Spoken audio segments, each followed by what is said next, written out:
Astra Avisask. We meet again, you two. Hi, Catherine! Do you have any commissions for us today?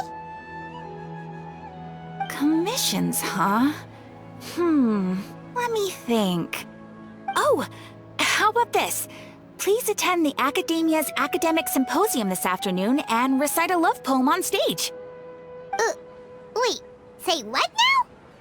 And if possible, please also use your camera to capture the reaction of the audience upon finishing the poem. Huh? What kind of commission is that?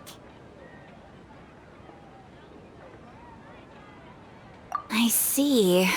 It appears that you're not interested in this commission.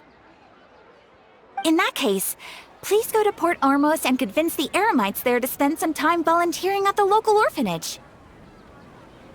Hey, that's not any better. I'm sure the mercenaries will have some interesting reactions as well. Paimon's gotta ask. Just who exactly has been submitting these commissions to the Adventurers Guild? Oh, the commissioner?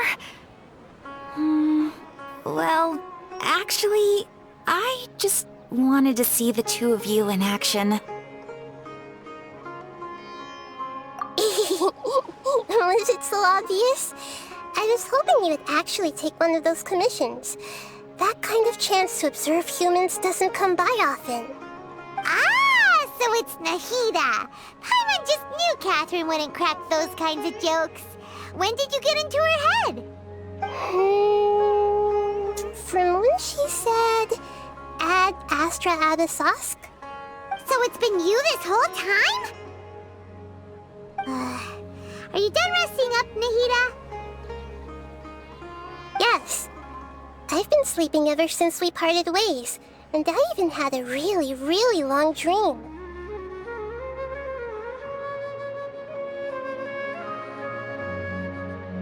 It was another dream about the Sub-Zero's festival, except it was a happy one. In my dream, I was sitting in the middle of a flower terrace, and everyone in Sumeru City was holding hands as they danced in circles around me. They danced round and round, and everyone looked really happy. I also got to sit on a gigantic flower carriage. Ferris, the Knight of Flowers, raised me really, really high above the ground, and I was throwing an endless amount of Yalda candies at the children. You know, Nahida, maybe your dream is how the Sub-Zero's festival really should be. It's meant to be a joyous time where everyone gets together to celebrate your birthday. Huh? Wasn't I describing a really happy dream? Why are you both looking at me like that? Wait, could this be an example of the emotion known as pity? No, we aren't pitying you. That would only make everything worse. We just don't want you to feel too sad. By the way, have you had a chance to visit Dunyarzad? How's she doing? The Homiyanis haven't allowed any visitors after the festival, so we haven't been able to check on her. Yes, I paid her a visit right after I woke up. She was resting at the time. Her condition is stabilized. However, since Elazar is a manifestation of the withering on the human body, we can only cure it by finding a way to take care of Irminsul's own withering. But for the moment, our top focus should still be figuring out what the sages are up to and what they're planning. Right. Who knows what'll happen if they manage to pull off another scheme like the Samsara of the Sub-Zero's festival? So our first priority should be investigating and putting a stop to the sages' activities. As for how we should pull that off, let's discuss it somewhere else. There are too many adventurers around here. Oh, good point. Sorry, adventurers. We're gonna be borrowing Catherine for a little while.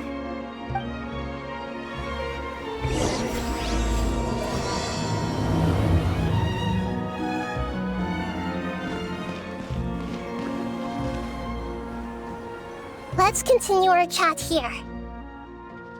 Okay, so do you have any ideas on how we can investigate the sages, Nahida? Actually, I've already done a little bit of work on that. But for now, I want to hear your thoughts.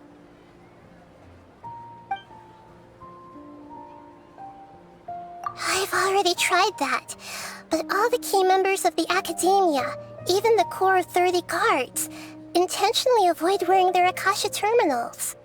It seems that from the very beginning, they've been guarding against info leaks from the Akasha. Of course, it could also be because they're wary of me. Have you already caught the sage's attention? I'm guessing not yet, but distrusting me would make perfect sense if they've ever paid attention to the urban legends about me. In any case, I probably can't take over their minds directly. No way, that's too risky. You mean it'd be too easy to get caught? No, it's not that. We shouldn't involve innocent students in this. A single mistake could completely ruin their lives. Doing that would be ignoring the safety of my people for my own selfish goals. How is that any different from what the sages are doing? That's a good point. Spoken like the god of Sumeru.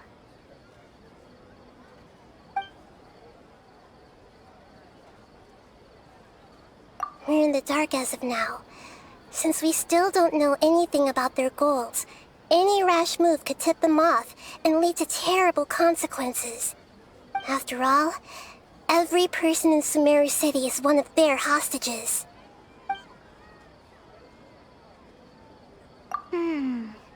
Are we really out of ideas? Nahida, you're super smart, so you already have something in mind, right? Don't keep us in suspense. Spill the beans already.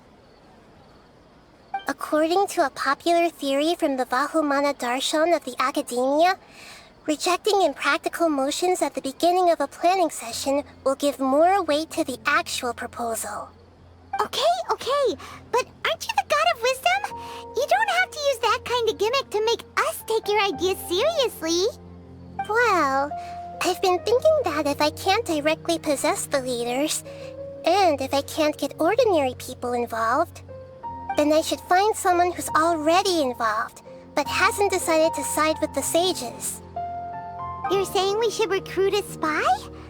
That does sound like it could work. Oh, before coming back, we met someone named Alhaitham. He seems like he acts alone, and he likes doing stuff behind the Academia's back. They probably aren't in cahoots. Actually, I already have someone in mind. Do you still remember that female scholar named Setaria? Setaria. Paimon remembers now. Isn't she the one who's always trailing behind the Grand Sage of the Academia? We ran into her basically every time the Sub-Zero's festival repeated itself. You could even say we're old enemies by now. Paimon still remembers the smug and mean way she always spoke to Nilou. I've always liked observing all kinds of people, and Setaria has always stood out from the crowd. She was born in the desert and was hailed as their greatest genius. Her academic gifts allowed her special admission into the Academia, and also gave her the opportunity to serve as the sage's assistant. Oh, Paimon didn't know she was from the desert. She must be pretty special then. Paimon feels like most of the desert dwellers around the city are working as mercenaries. The name Setaria means star. When she lived in the desert, she shone like the brightest star in the night sky. Later on, she was chosen by the sun. The star was given a place in the daytime sky to complement the sun's dazzling light. Soon after, the star witnessed the sun scorching the earth, which brought forth many disasters. The star began to waver. Instead of staying beside such a sun, wouldn't it be better to return and light up part of the night sky? But in the end, she couldn't give up the radiance of daytime. To cope with her shame, the star buried her guilt and closed her eyes. From the sound of it, Setaria's just hung up on the research opportunities here. But she doesn't really support the Academia. She still feels guilty about not doing more for the desert, right? She's just running away from her problems. Indeed. When they are presented with complex moral issues, many people will simply plug their ears and go with the flow until the problem can't be fixed anymore. She's suppressing a lot of guilt, but before she realized it, she had already become the sage's accomplice. She can't deny her part in their schemes anymore. Right. We must somehow make her face her problems again. That way, not only can we get useful intel from her, but she can also use it as an opportunity to redeem herself. From my past observations, Setaria will take a day off from the academia every 10 days to do some shopping in the city. Tomorrow afternoon just happens to be a shopping day for her. That'll be our chance. To prepare, let's go check out some of her favorite spots and have a quick chat with a few of the vendors there.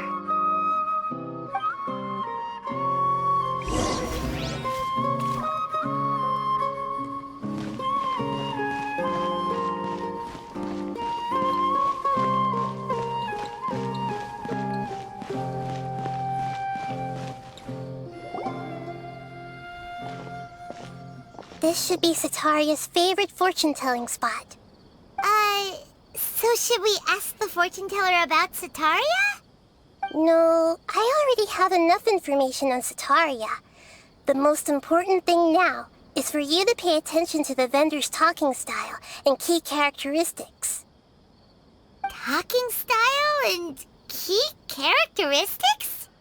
My poor lost lambs. Have you become troubled over your fates?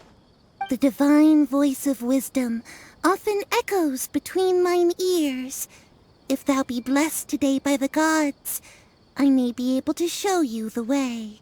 Huh? Really? Nahida, you've been whispering things to her? Shh! My friend here has some doubts regarding her future. Can we get a fortune reading for her?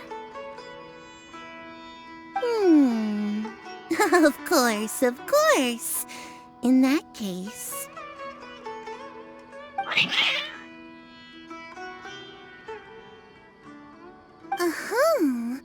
It would seem that Harut and Marut are quite wary of you. Perhaps, at some time in the past, you have somehow offended the gods. Only mocking the god of Animo, questioning the Lord of Geo's financial savviness, and brawling with the god of Electro. Do those count? Oh, nothing. Go on, pick an aspect for her to divine.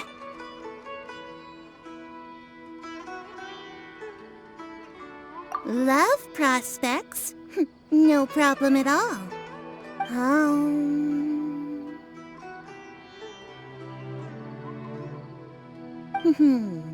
The gods have spoken. The truth shall be revealed. One who is fated to cross your path will appear on... Huh? So many people will fall for you. How could that be? Harut, Marut, did you two spoil my divination? I've never read a fortune so absurd.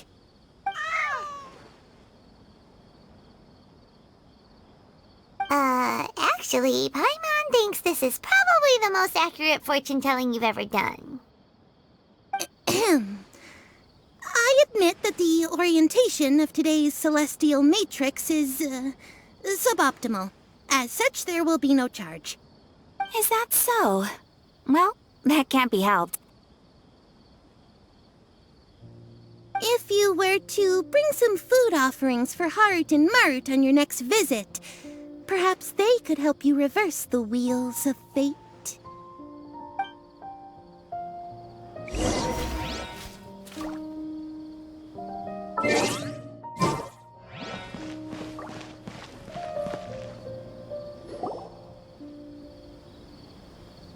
Is this another one of Setaria's favorite stalls?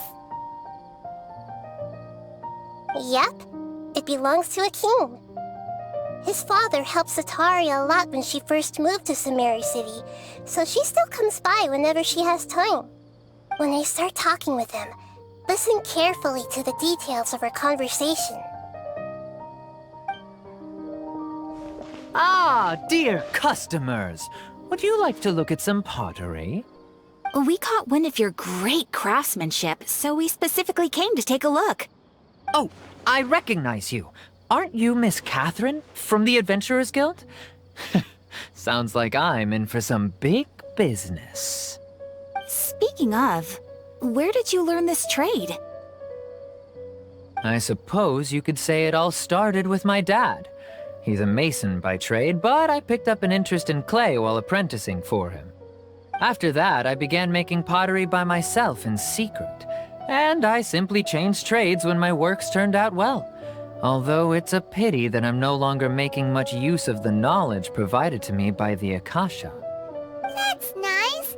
You're making a living doing something you love. So is your father still working as a mason? Oh no, not anymore. A few years back, he fell from a roof and broke his leg. Since he had already saved enough mora over all these years, he's just enjoying the retired life in Port Ormos nowadays. I see. We wish him peace and happiness in his retirement. I'll have someone in charge of logistics at the guild come by another day for some goods. We'll leave you to it. Take care now. No problem. Rest easy, all our goods are sure to meet your every need.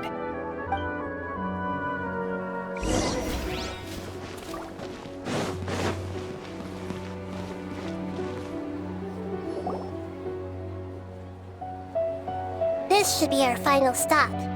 Sitaria's always thinking of this restaurant when she's working at the academia, so she always comes by whenever she's out in the city. Nahida, you've really thought of everything. It's my duty to protect Sumeru's citizens, after all. Hi there. I feel like I've seen you down by the docks before. Huh? Sorry, I don't quite remember. If I recall, you were having a discussion with someone about shipbuilding at the time. Ah, that's right!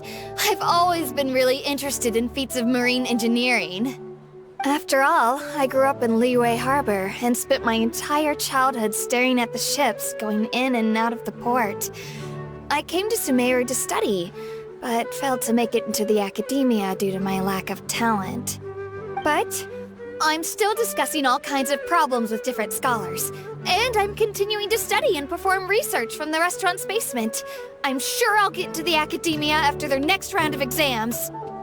What an admirable spirit for learning! Amazing! Sure, but you'll find hardworking people wherever you go. So this restaurant has a basement as well? Huh. First I've heard of it. That's right. It's not usually open to patrons. Most of the time, employees use it for breaks or to hold private events. I see. Guess that makes sense. Well, good luck with your studies, Miss Chishan. Thank you so much. As long as I can make it into the academia as an official student, I'll be happy.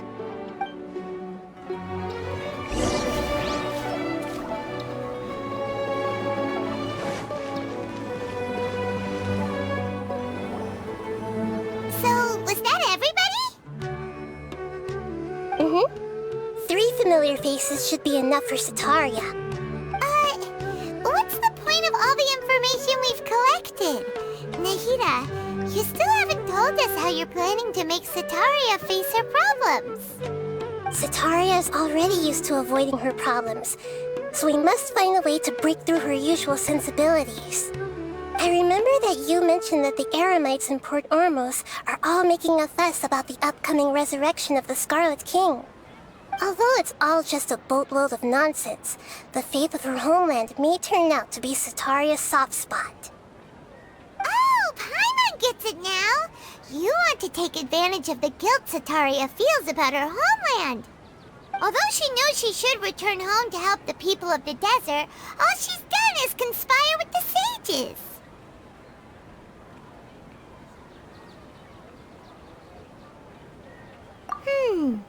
So, how do we set that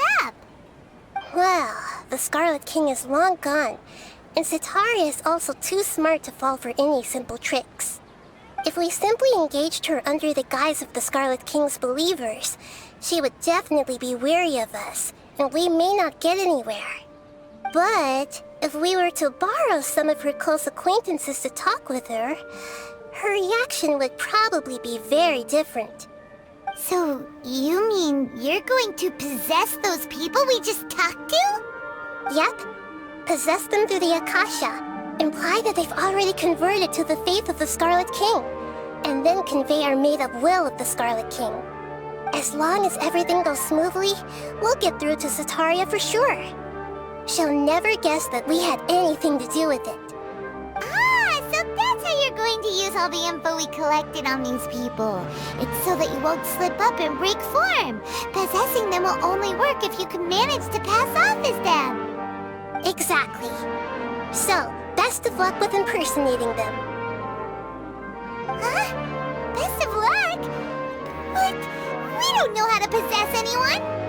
That's no problem at all. I'll just share all their senses with you once I've possessed them. As long as you're also wearing an Akasha terminal, the effect will basically be as if you've possessed them yourself.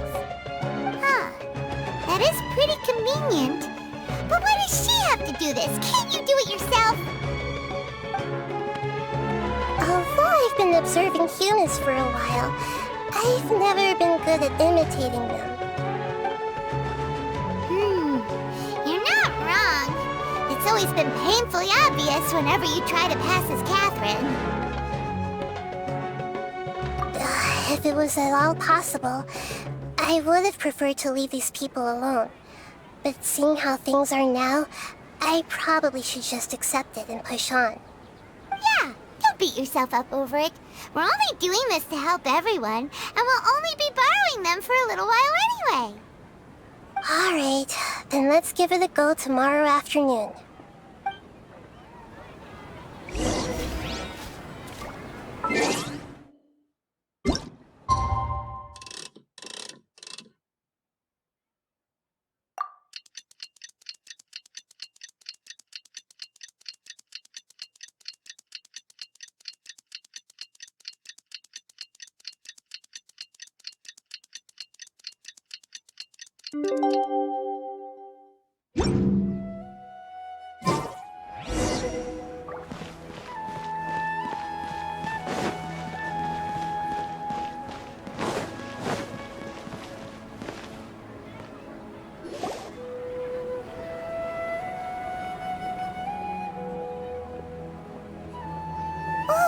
Here she comes! Satari's here!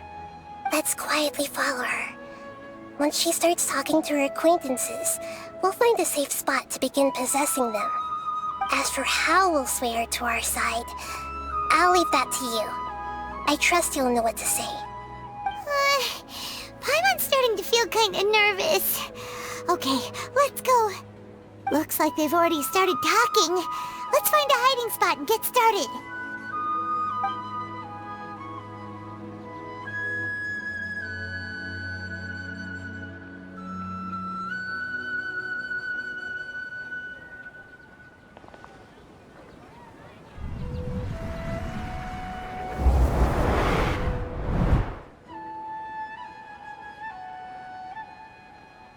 That's right. You really can't force anything when it comes to love. And besides, everyone around me has a very different background and outlook. Are you still listening to me, Nabia? Oh, of course I'm listening.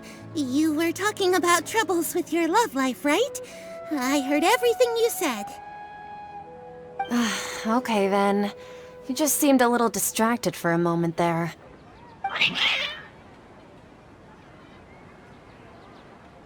Strange. Your cats seem pretty worked up. Is something wrong? I always thought they were quiet, happy kitties. Oh, what are their names again? Ah, that's right. They are just little darlings, aren't they? Harut and Marut. So, which fortune do you want me to read for you today? You must have come for another echo of the divine voice of wisdom.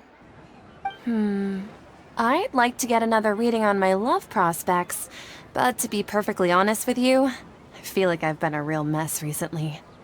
A mess? Well, could you do a reading on how long it'll take me to finish my current project at work? I really just want to get it over with. I hear you. No problem at all. The gods will reveal the truth.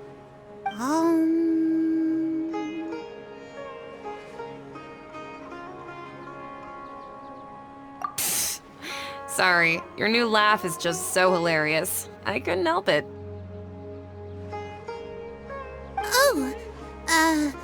Please pay no mind to those kinds of details. The gods are asking, Sitaria, why haven't you gone home? Why haven't I gone home? Do the gods really know everything I've been thinking about? Sitaria, why don't you just go home? It's a demand now instead of a question. The gods seem to be truly upset. I'm sorry. I know I failed the gods. Please pass on my most sincere apologies and ask for their divine forgiveness. And if I may ask, Nabia, is there a specific god who's speaking to you right now?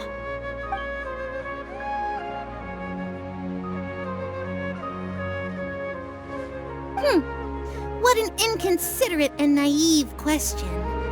The god who is speaking to me is, of course, the wisest and mightiest of all, the Scarlet King. The Scarlet King? No wonder he would make such a demand of me. Oh, wait a second. The Scarlet King passed away a long time ago. Even though news of the Scarlet King's resurrection has been spreading like wildfire, it's all just a misinformation campaign from the academia. How can the Scarlet King still exist in real life? What insolence! I am the Scarlet King's most loyal believer. Do you wish to refute his voice of wisdom? Oh, no. As a child of the desert, I am only reveling in his power upon learning that his divine glory has touched even this city. I will think very carefully about his demand of me. I'm sorry. I must go now. Wait!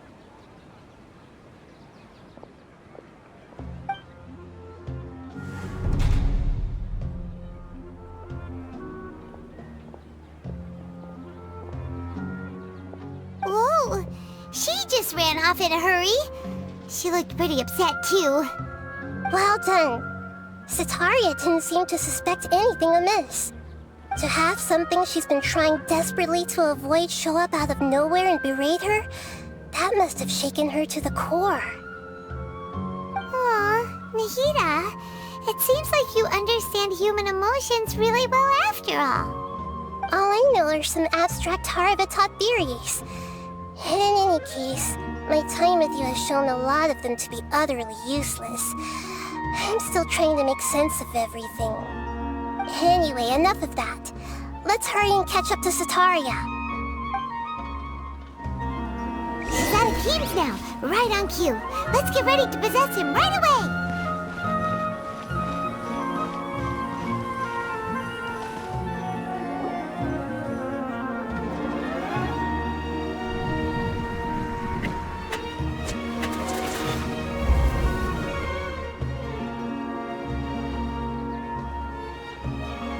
It's okay. I just got caught up in something. Oh, actually, didn't you ask me to help you look for work? What kind of work were you looking for again?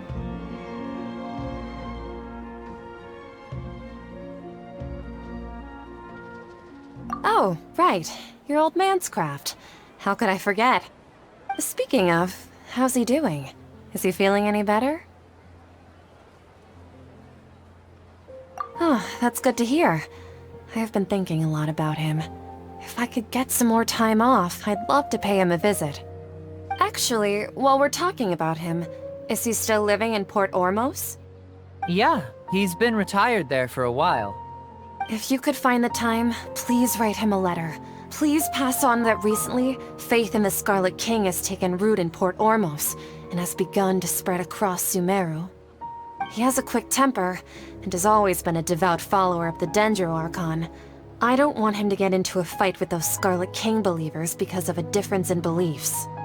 Oh? So, who are you siding with in all of this? The Academia or the Scarlet King? I'm so jealous of you. You were born a child of the desert, yet you chose to betray the Scarlet King, and now you spend all your time with those crooks from the Academia. Akeem, you don't mean you've also become a believer of the Scarlet King? What's so strange about becoming a believer of the wise Scarlet King? In fact, aren't you the strange one? The one who still can't pick a side? Can't pick a side? Me? Whoa! Paimon had no idea you'd be so good at this! You really zeroed in on the issue and put it right in front of her. It might feel a bit overwhelming for Sataria. But once everything is over, I'll be sure to pay her a visit to her mind and explain everything. Anyway, let's keep going.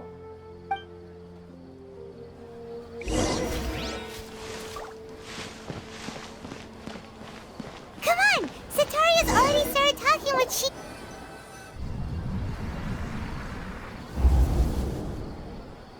So, Shishan, have you noticed anything weird in the city lately? Like, as if someone was trying to preach to you about something? Oh, right. Speaking of strange things, I celebrated the Sub-Zerus festival so many times that I lost count. That was really weird. Wait, how could you be aware of that? That should be impossible. Nothing in the report indicated anything like that. Are you still failing to realize that the Academia's lowly tricks could never deceive all of Sumeru's citizens? Shishan, don't tell me that you've converted to the Scarlet King as well! What an absurd question. You make it sound like I should be ashamed for becoming a believer of the Scarlet King. In reality, shouldn't you be the one who is ashamed? You, who works side by side with the Academia, and treated people as nothing more than experimental subjects? Please, please stop! Even now, Sataria's still trying to run from her problems. She can no longer justify everything to herself. Hey, she's trying to talk to the guards! What should we do? This is the most important part of all. Quick, get ready. Mercenary, you're a member of the Corps of 30, correct? Please help me pass a message to the Matcha right away. The situation in the city is getting out of control. Please, try to remain calm, miss. Tell me what's happening in the city. Heretics are infiltrating the city, and they've already converted many residents to their side. Heretics? What kind of heresy are you talking about?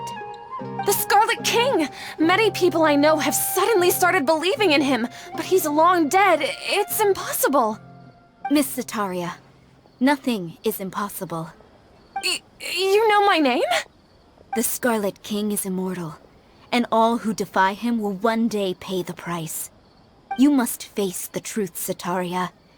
You tread a treacherous path, and the longer you ignore it, the tighter the Academia's grasp on you will become, and the deeper you will be ensnared.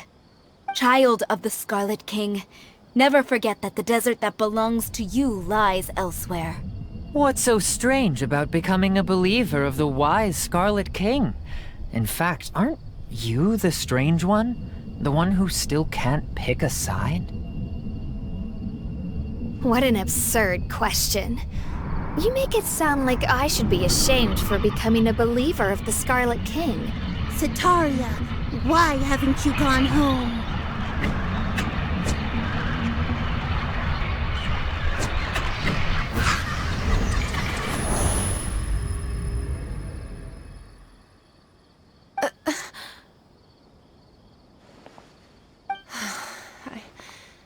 seems that no matter where I run, I only keep finding more believers of the Scarlet King.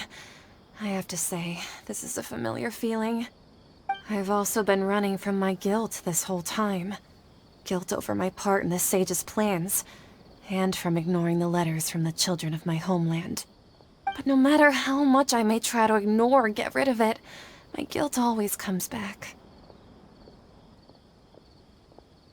You won't necessarily lose your research opportunities by facing the truth. Besides, did you really want to conduct your research while carrying such heavy feelings of guilt? How do you know me so well? Are you truly just a believer of the Scarlet King? Or are you the god himself? That's not important. The important thing is to pass judgment on the academia and its sages, and to correct their mistakes. If you could provide some assistance in this matter, perhaps it could serve as a form of atonement. I've actually never believed in the gods, but I've always believed in serendipity. Your appearance must be a fated opportunity for me to get out of this wretched situation. Please tell me, what can I do for you?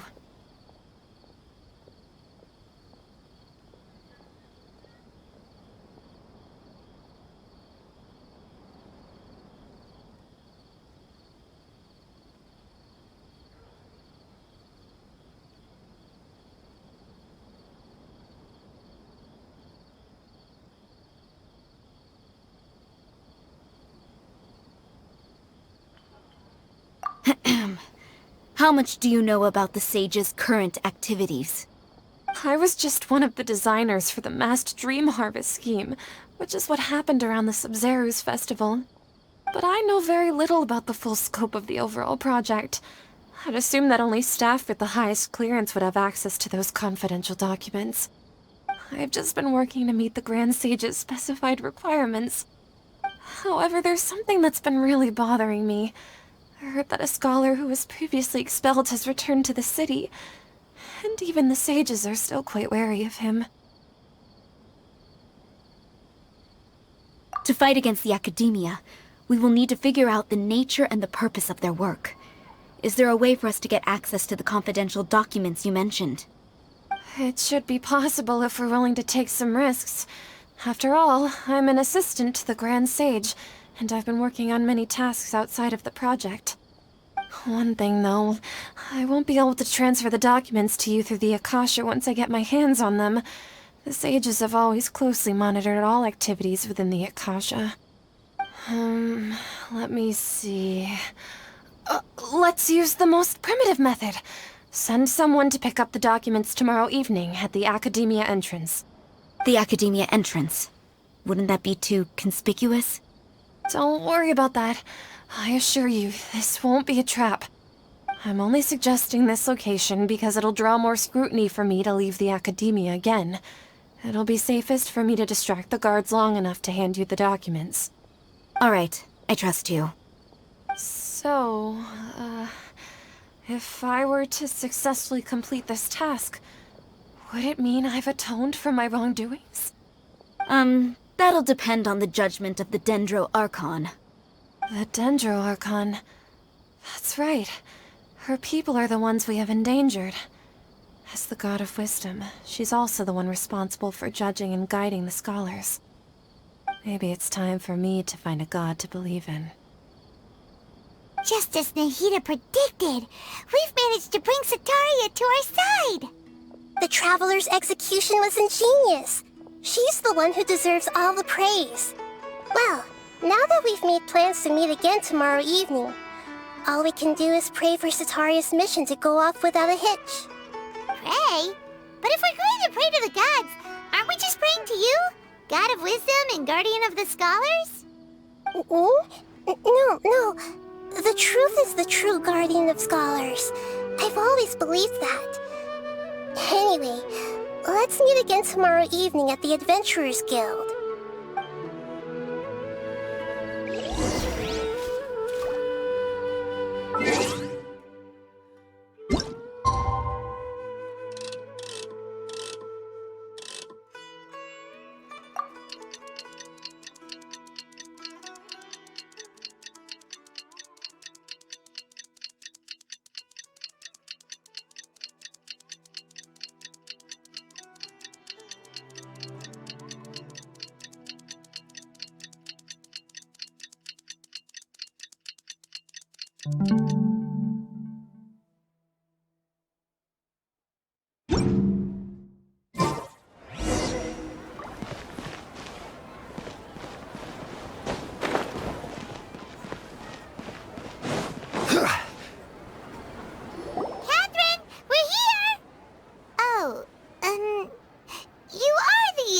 other Catherine, right? That's right. I suppose I'm the other Catherine in your mind. Shh! We're on a secret mission tonight, so we need to protect Catherine's identity. Yep, Paimon's right. We cannot fully rule out the chance that the meetup tonight is just a trap. If something were to happen, my existence may be the only trump card we'll be able to play. After all, the Academia should still be unable to confirm the existence of my consciousness in the outside world. Yep, exactly. Just what Paimon was thinking.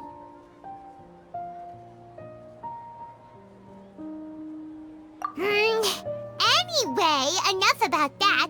Let's just make sure to be on our guard.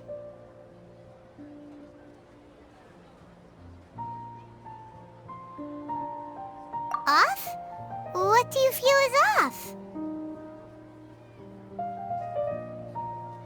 It's the middle of the night. Of course it's quiet. You're not getting paranoid, are you? No, I think she's right. It really is a lot quieter than usual. If you look around, there seems to be fewer people on the streets. I'm not sure if this is the case for the entire city, though. Huh. Maybe it's just a coincidence. Maybe Sataria figured out a way to not only distract the guards, but also to get everyone to go to sleep early, just so we can exchange the documents in peace. I also can't quite figure out why things feel a little off. But now that we're here, let's go ahead and meet her as we planned. Well, regardless, as long as you're here with us, Paimon feels a little safer.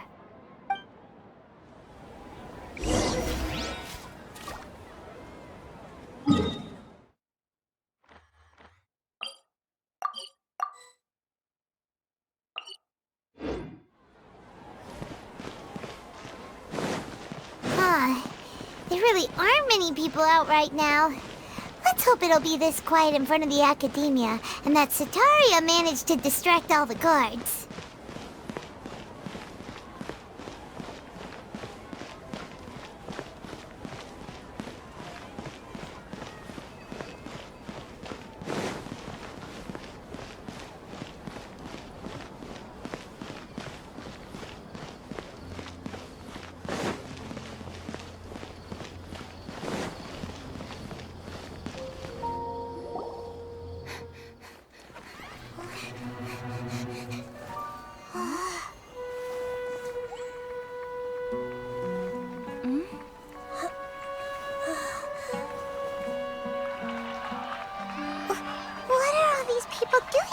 This hour of the night. Ah, the triumphant hero returns at last. And to a rather spectacular welcome, even if I do say so myself. You're the outcast, expelled from the Academia. Indeed I am. Although these days they tend to call me the Doctor.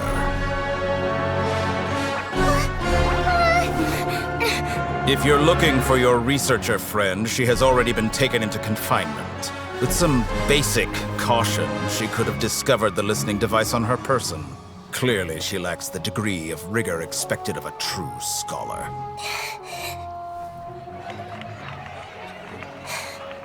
The people of Sumeru City. What have you done to them? I simply made some minor adjustments to their Akasha terminals. Now they can deposit information directly into the subconscious. As you can see, all these lovely people now believe this traveler is a hero who has just saved the world. My experiment is a success. And now it seems they can no longer hold back their sheer adoration. No, what should we do? These are all just regular people. Leave now. You need to get out of here. What? That guy's a Fatui Harbinger! We can't just leave you here! Nor can I abandon the people of Sumeru!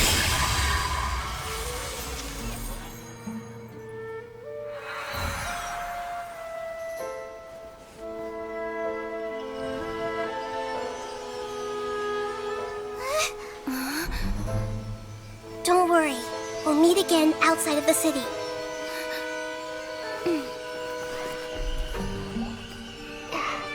I see. You appear to have overridden their mental faculties with your own consciousness.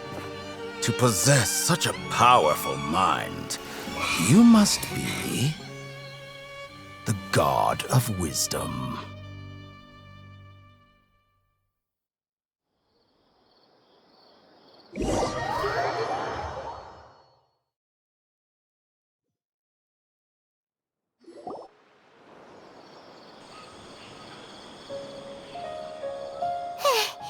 This should be far enough.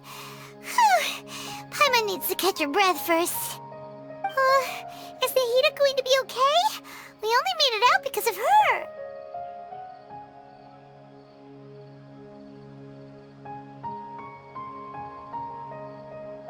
Paimon wasn't counting on running into a new Harbinger here, let alone such a high-ranking one. That guy was number 2. So scary. He called himself the Doctor. Remember, Tainari told us about him. Sataria did say that someone who once got expelled from the Academia came back recently. And that even the sages are wary of him. Yep, sounds like she must have been talking about the Doctor.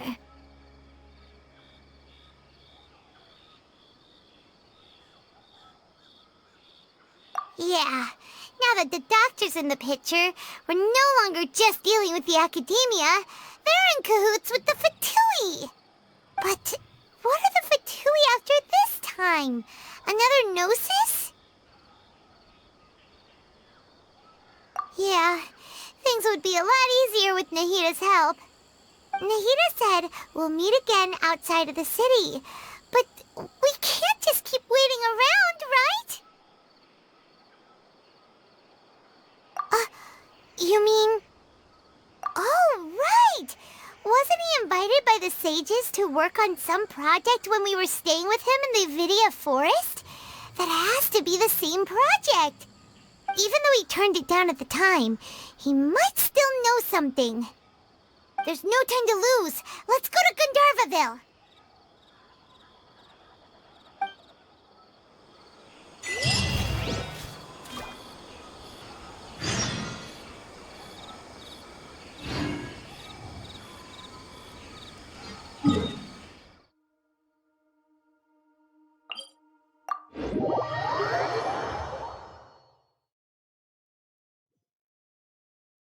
Every journey has its final day. Don't rush.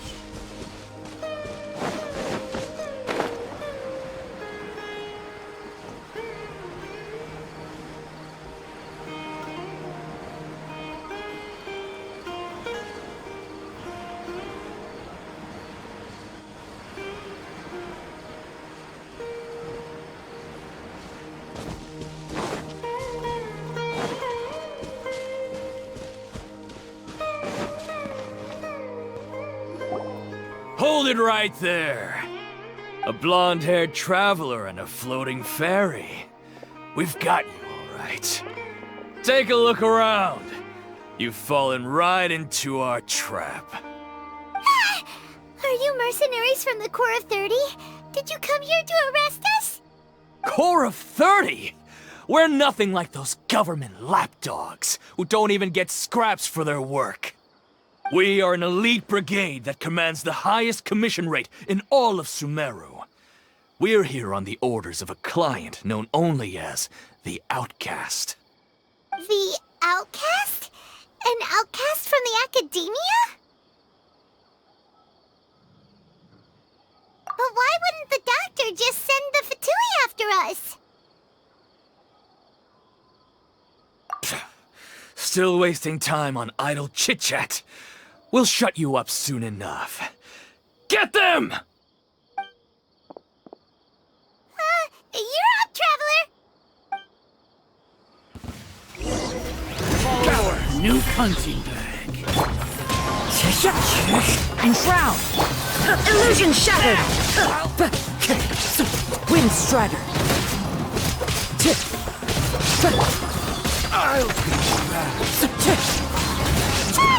It isn't over yet! Here comes reinforcements!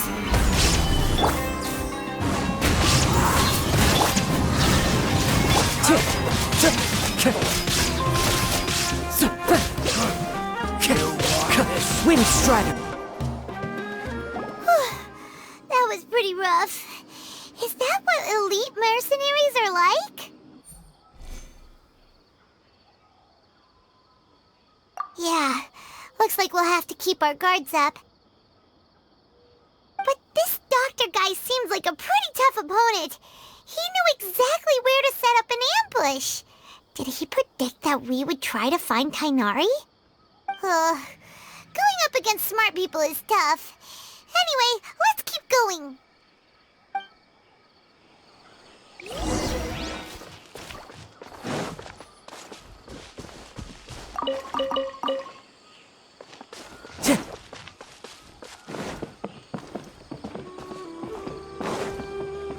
Follow the wind.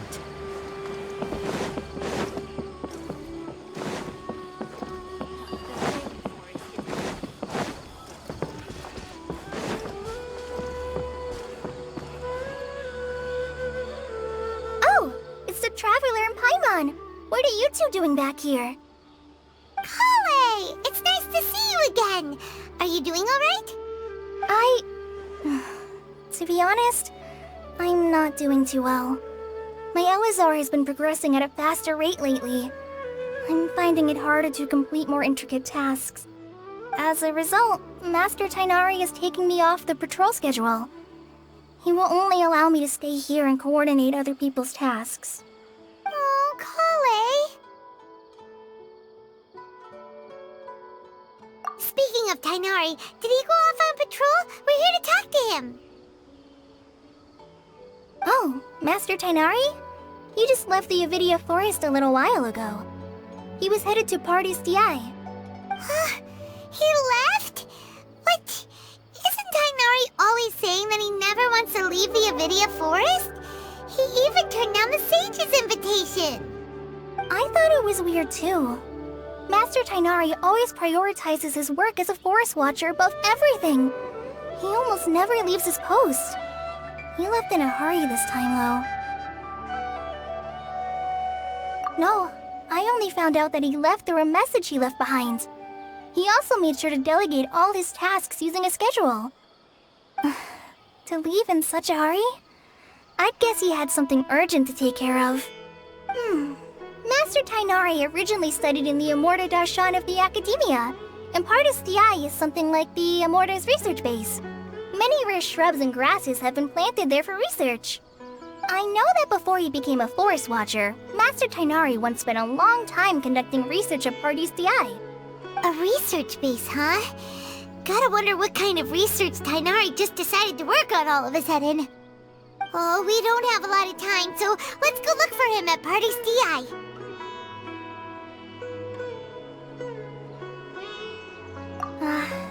Don't worry, I'm fine.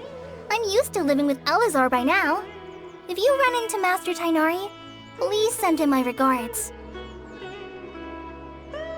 Got it. Will do. See you later, Kale.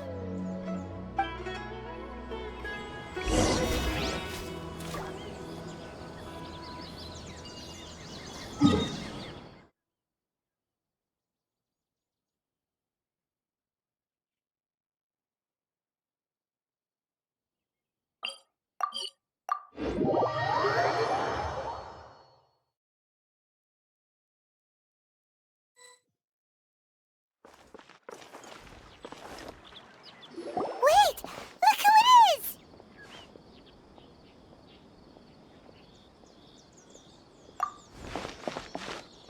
Thank goodness you're okay. We were so worried about you. Hey! This was supposed to be a touching reunion, but you're ruining the moment! Actually, it's very smart of the Traveler to be wary of me right now. After all, the Doctor has shown that his technology can apparently even control human minds. Plus, it's not like you could have known what happened after we split up and I was facing the Doctor by myself. Even a pool of stagnant water after a torrential storm can occasionally pass as a patch of sky. Paimon feels like only the real Nahida could come up with such an obscure analogy.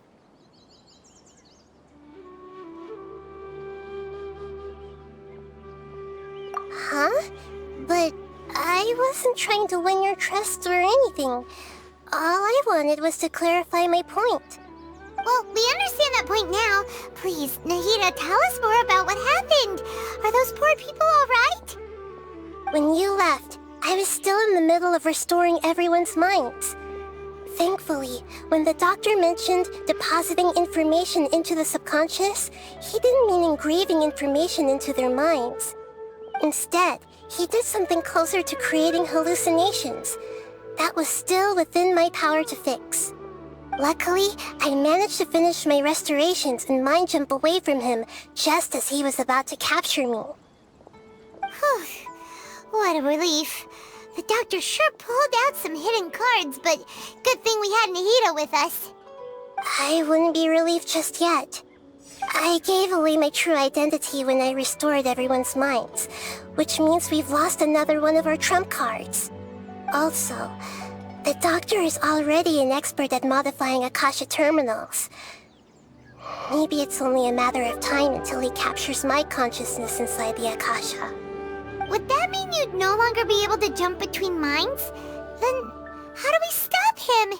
He's still at the academia, so it's possible he already started messing with the Akasha.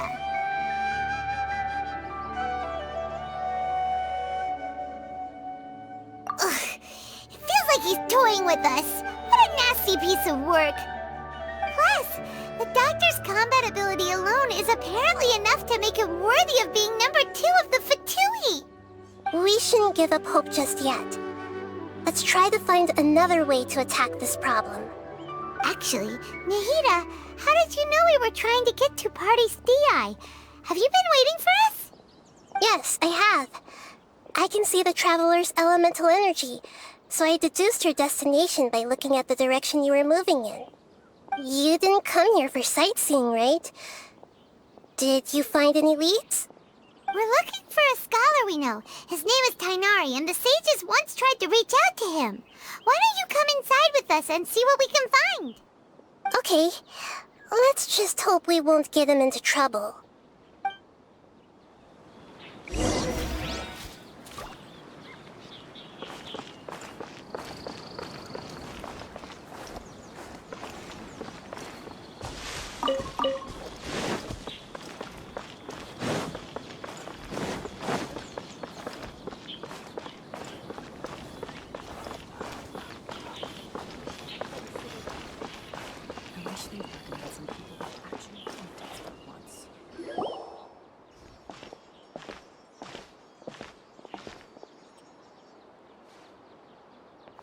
Traveler? It is you! Ah! The voice! It's Hypatia! Ah, what a pleasant surprise! It's so nice to see the two of you again. Who's this? She's a scholar we met in the Avidia Forest. When we last saw each other, she was still training in the... what's it called? Satyavada life? Oh, I see. That's right, we're old friends. You've come at just the right time. Ever since I've come here, hardly anyone has even talked to me. Hypatia, you're way too excited about this. Actually, for you to leave the Avidia Forest means... you're not in training anymore? Wait, no. Did you already finish your training and reach Paripurna life? What do you think? My consciousness has already managed to make contact with the divine. You did it! Congratulations! It's so exhilarating to share this sublime joy with others at long last! When my consciousness made contact with the gods. Ah, what a supreme and unparalleled experience that was! That sounds incredible! Oh, all right. Actually, please wait. I haven't forgotten my promise to you. Remember? I promise to help you understand what you saw from Irminsul once I gained deeper insights.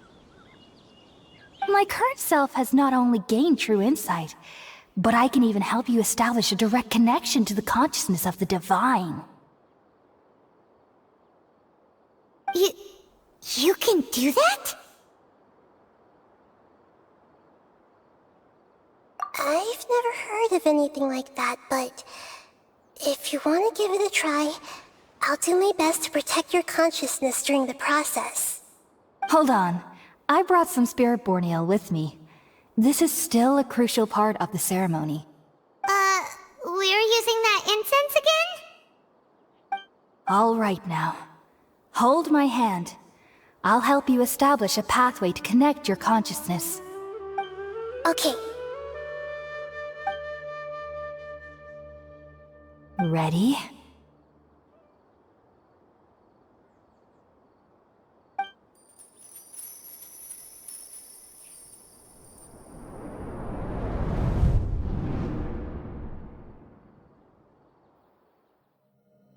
It took 3 betrayals for me to finally understand. The world is just an elaborate tapestry of lies. My fury will never be quelled. The first to betray me was a god. My creator. My mother. Valuing strength above all, she saw no worth in me and I was discarded. The second was a human. My family. My friend. Consumed by fear, he saw me as an abomination. The third was one exactly like me. A hope for the future. A fledgling barely out of the nest. Powerless before his mortality, he broke his promise to me. Humans, they can't be trusted. And the gods fill me with pure loathing. So I said good riddance. I denounced the world and laugh in its face. My chest will never again be defiled by worldly filth. I will scrub away every last trace of human emotion. Then it will be empty, a blank slate, and ready to receive a supreme gnosis, brimming with pure divinity.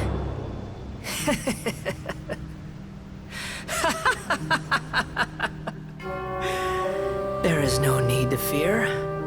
The pain will be brief. Your era is coming to an end.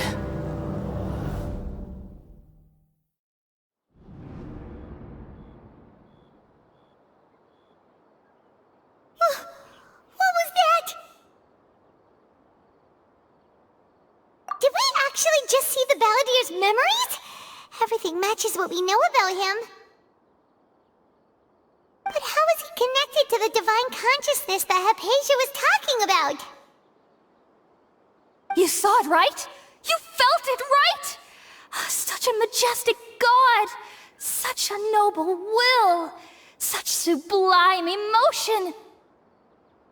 Alas, shame. If only that which beats within my chest wasn't a filthy mortal heart. Oh, great and merciful God! Please grant me forgiveness and salvation! Do you understand now? I'm afraid this is no Puripurna life, but rather... Ah! You... Why are you so mean to me? Why is everyone hiding from me? I found divine wisdom. Shouldn't I receive praise and honor? Haven't I uncovered that light in the darkness? Hypatia? That's how I always thought everything should be. Wait. Have I... already lost my mind?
Okay, we finally lost him. Are you okay, Nahida? Wait, no. Something feels different. You're back! Oh, the Traveler's back? Nahida was controlling your body for a while. It seemed like she jumped over to you as an emergency measure right before the Catherine puppet was destroyed. After that, Tainari heard the commotion and came over. He helped us defeat the mercenaries and then he ran with us all the way here. What? You swapped places? You mean your consciousness also went into Nahida's body? Wait, then where is Nahida's consciousness? Where is she now? I never imagined that an individual's consciousness could be transferred around like this. Had I not seen it with my own eyes, I would have never believed it. I don't think this can be achieved with current human technology. Also, while we were running, the consciousness in your body told me to pass on a message. She said, "The doctor has found a way to trap my consciousness, so I can't journey with you anymore. But even in a moonless night, a shower of starlight can still drown out illusions and lies." Oh no! Nahida's trapped in the sanctuary of Surasthana for good this time. Was that message all she left for us? It's pretty vague.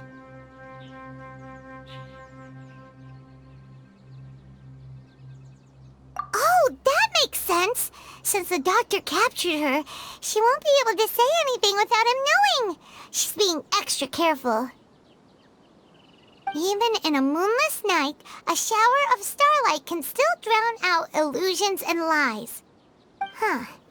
Paimon knows the moon illusions and lies are from the alchemical divination at the Sub-Zero's festival. Didn't Nahida use a starlight analogy before? It had something to do with Sataria.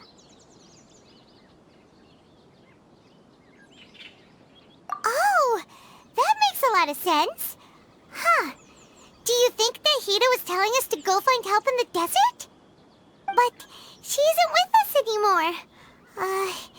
Think we'll be okay? Paimon, you said Sanctuary of Surasthana. Does this mean that this Nahida you're talking about, the consciousness who was occupying the Traveler's body, is the Dendro Archon? Your guess is correct, but the situation's a bit complicated, so it's really hard for us to explain right now. That's all right. A scholar's curiosity doesn't need to be appeased right away. As for the complicated nature of the situation, safe to say I have witnessed that for myself. I've spent some time with you, and it looks like the Dendro Archon's also on your side, so I trust you. Thank you, Tainari. Oh, actually, we came here to ask you a question. What do you know about the project that the sages have been working on? Ah, that. While I was indeed invited to join that project, the sages were always secretive about its scope and goals, so I eventually declined. All I know is that that project has something to do with the restoration of Irminsul. Huh? Did you see something when you were in Nahida's body? What? Do you have any evidence?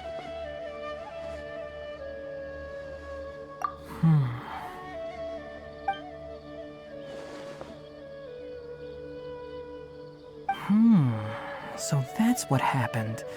That explains why Hypatia's symptoms were different from those of the other scholars who went mad. It's because she made contact with the consciousness of a new god who is still in the process of being born. Tighnari, did you leave the Avidia Forest because of Hypatia? I did. I noticed Hypatia's mental anomalies, but since her symptoms were rather atypical, I secretly took her to Pardis Dii and began searching for a way to return her to her normal self. If I didn't take action, Hypatia would have already been taken by the Matra to the desert, doomed to a life of exile at Aru village. Now that you mention it, I knew the Academia has never thought particularly highly of Lesser Lord Kusanali, but I still didn't expect them to do something as arrogant as creating a new god. Looks like I made the right decision by not accepting their invitation. The Doctor and the Balladeer. We have 2 Fatui Harbingers in Sumeru. Sounds like we're in for a bad time. From your description, I don't think they've completed their project. There may still be room for us to intervene. But then, what is the connection between creating a new god and restoring Irminsul? Yeah, it feels like we're still nowhere close to figuring out the Sage's goals.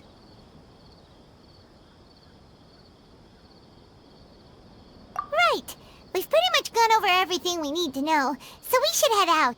How about you, Tighnari? What are you going to do? I'll stay here for now. I still want to try a few more things to help Hypatia. If you're planning to go into the desert, start by heading for Caravan Rabat. That'll be your fastest route. Come find me here if there's anything else I can do to help. May the spirit of wisdom go with you. Thanks, Tighnari. Hopefully Hypatia will feel better soon. We're off then.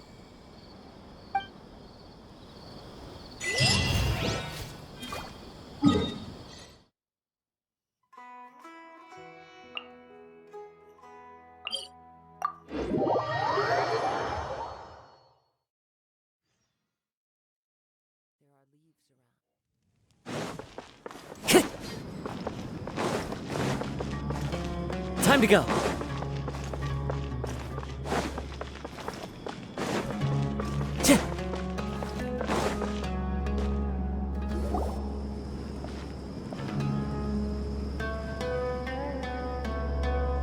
We finally made it to Caravan Reebok. It's pretty lively here. So, just past this wall is the desert, huh? Oh, wow.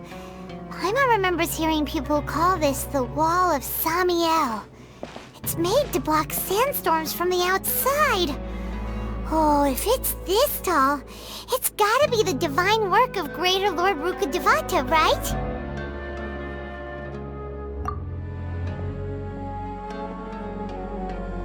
Enough gawking. Come on, follow me. Huh? Over here.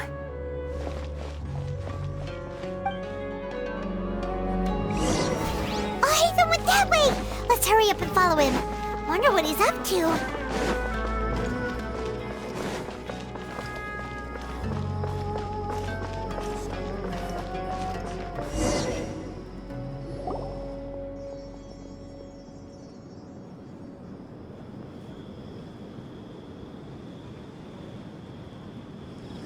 What the? Where did she go? How did we lose them? They were just here a second ago. More Eremite mercenaries? Who are they working for this time? Anyway, Traveler, it seems like we were being followed again. You were too careless. You should have noticed those hopeless amateurs trailing you a long time ago.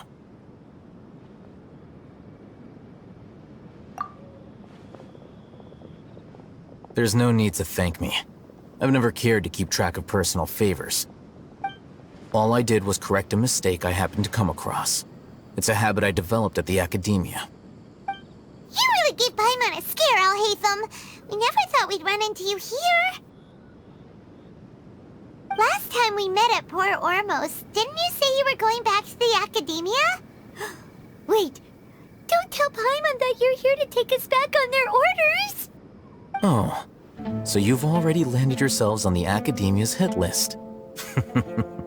I can't say that I didn't expect it.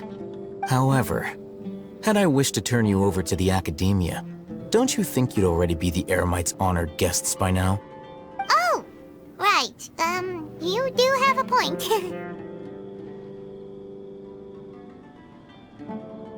I have no interest in running errands for that project.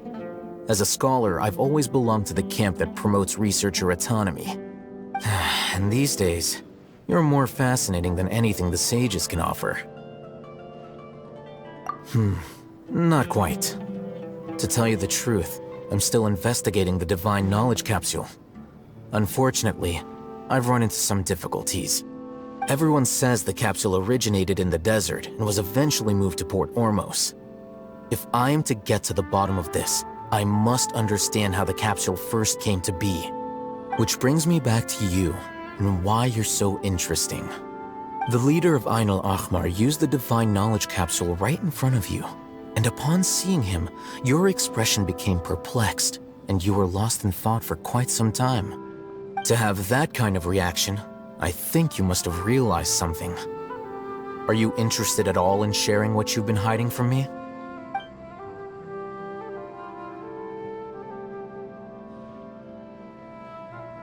Alhaitham, you really have a ridiculous eye for detail. What kind of person even notices or remembers stuff like that?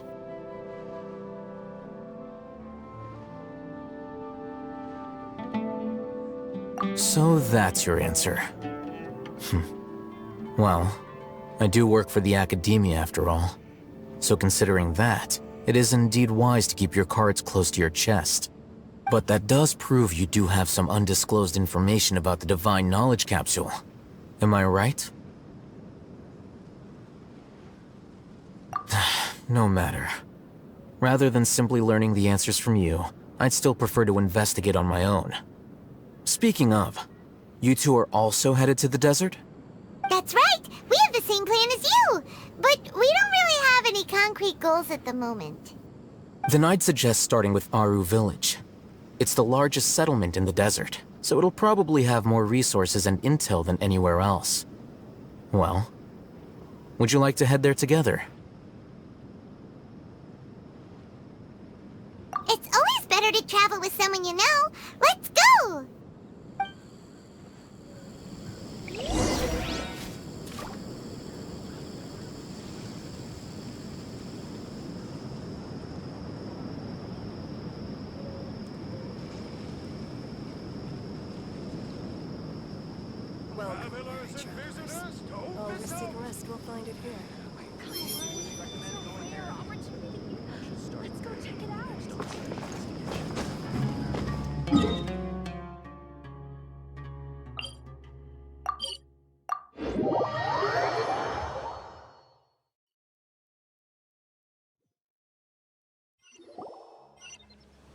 Before us lies Aru Village, the safe haven of the desert folk.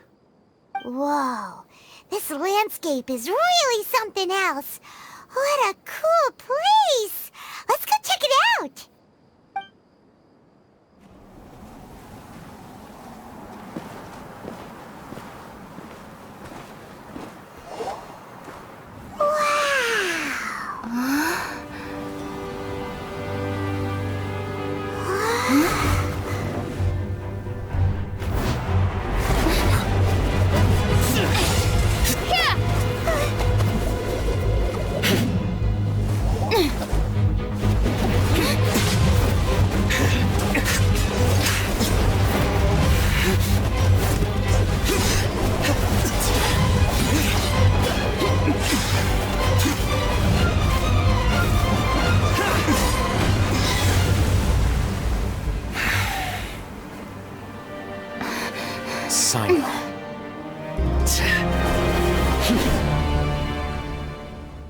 Unless my memory fails me, we have barely spoken 2 words to each other before now at the Academia.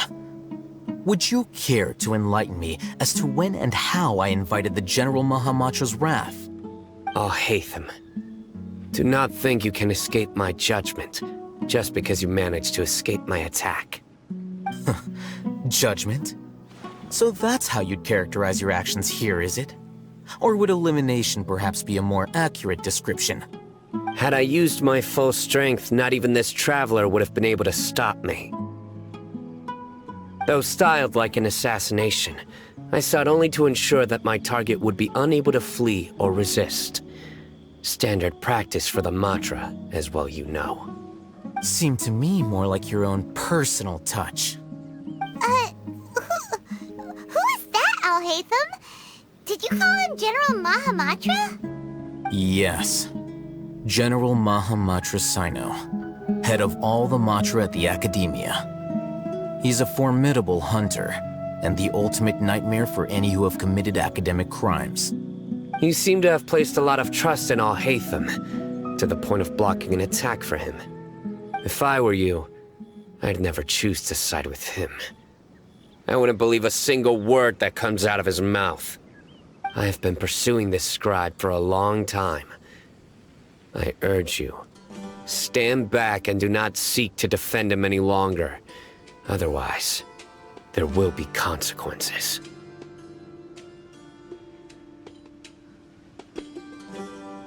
Has Alhaitham done something wrong? Paimon doesn't think he's as bad as you've made him out to be. I won't waste my breath explaining things. Alhaitham, I saw it during our fight. Take it out. The divine knowledge capsule you're hiding on your person. Unless you want me to retrieve it for myself. Very perceptive of you. Nothing escapes a Matra's senses. Wait, the divine knowledge capsule? Didn't it fall into the Matra's hands in Port Ormuz? No wonder you speak with such confidence, Sino. But I must admit, I'm very curious. What does this capsule mean to you? And why, as General Mahamatra of the Academia, are you all alone in the desert? As far as I'm aware, the other Matra have been speculating about your disappearance. Have you been given a mission that's, let's say, morally dubious? If I was the real target of your mission, what was stopping you from simply using your authority and resources to judge me within the walls of the Academia? I should have known you'd be difficult to deal with. You two? Ugh! What you would do, Traveler? Paimon feels like we can't trust either of them! Ahem. Well, look at you two, acting all tough and self-righteous over there. Wait, Dia?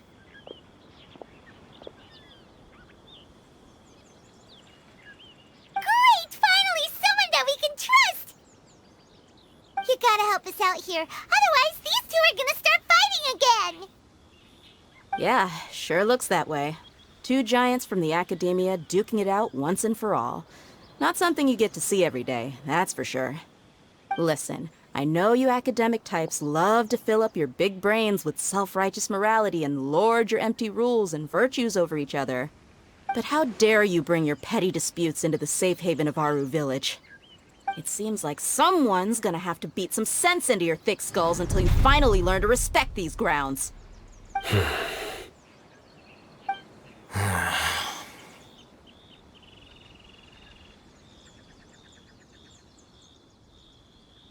Hey, did either of you hear a word I just said?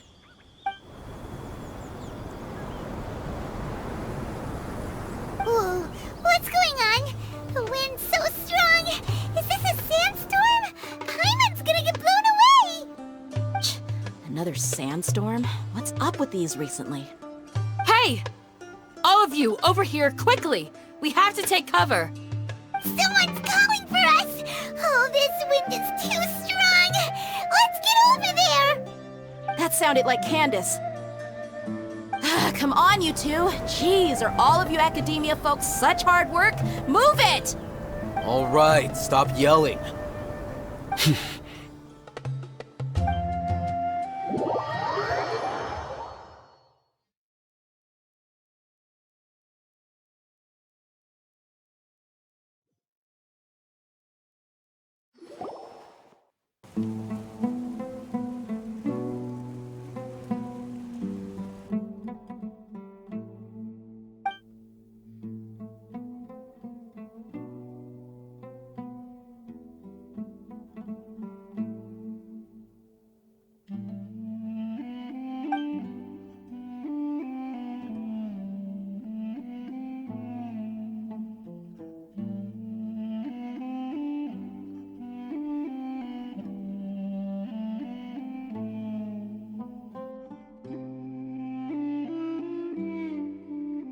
Well, this is pretty awkward. Hey, wanna play sardines with 3 people who want to tear each other limb from limb? Sure, why not? Sounds fun. The air is so thick and heavy. Paimon can hardly keep floating anymore.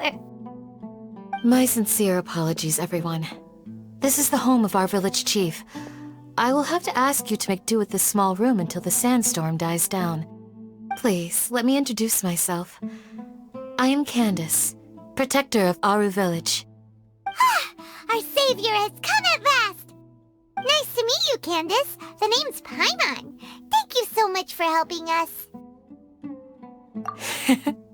There's no need to thank me. It's only right to help each other when the weather gets rough. Wow, she's so gentle and caring, like a nice older sister. Unlike those guys over there. All right. Now that we're all better acquainted, we should return to the topic at hand. As a guardian charged with the responsibility to protect my fellow villagers from harm, I was observing your conflict from afar, even before the sandstorm started. And now that you have set foot within our village itself, it is all the more my responsibility to make absolutely sure that you pose no threat whatsoever to us. So please, have an honest and sincere conversation with one another, and put your hostile feelings to rest. If anyone dares to start anything again while they are under this roof, I will not hesitate to send them out for some quality time with the creatures of the sandstorm. Oh, on second thought, Paimon may have misjudged Candace's character. And that goes for you too, Miss Dia. Do I make myself clear? All right, we got it, Candace. That's what I like to hear. So, which of you will begin? I was supposed to be a mediator, but I might have gotten a little too involved just now. Anyway, one of those two should probably start talking. Wait, that was you trying to be a mediator? I have nothing to hide, so there's no shame in explaining myself. While Alhaitham wasn't wrong about the other Matra not knowing my whereabouts, it's not because I've been assigned a morally dubious mission. Rather, I've chosen to exile myself. Huh? Exile yourself? A little while ago, I discovered that there was data missing in the Academia's project planning and development files. What little they did report clearly did not match the project's actual progress. As General Mahamatra, I had the responsibility and authority to request an audit.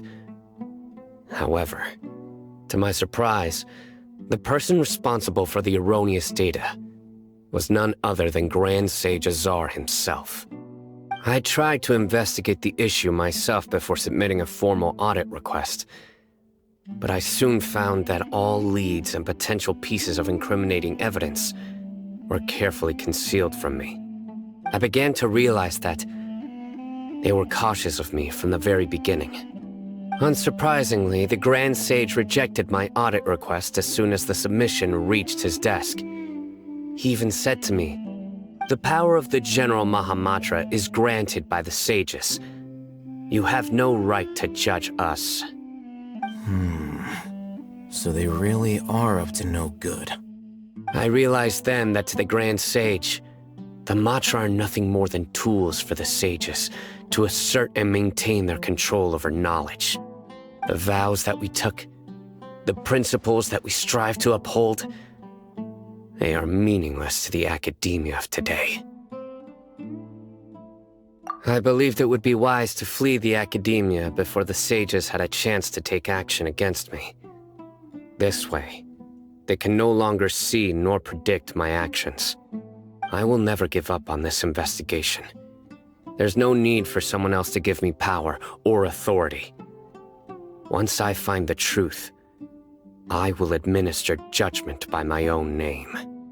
Sino seems to have the same goal as us. We're all investigating the sages. Plus, now that he's no longer the General Mahamatra, he somehow feels a lot less scary.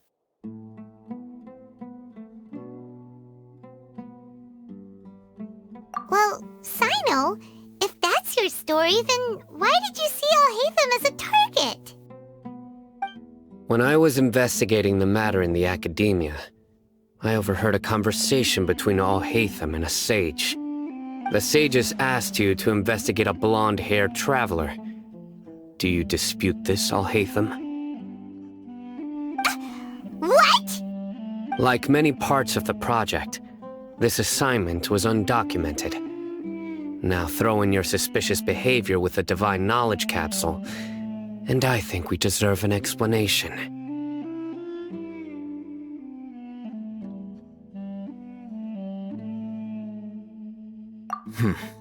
Yes.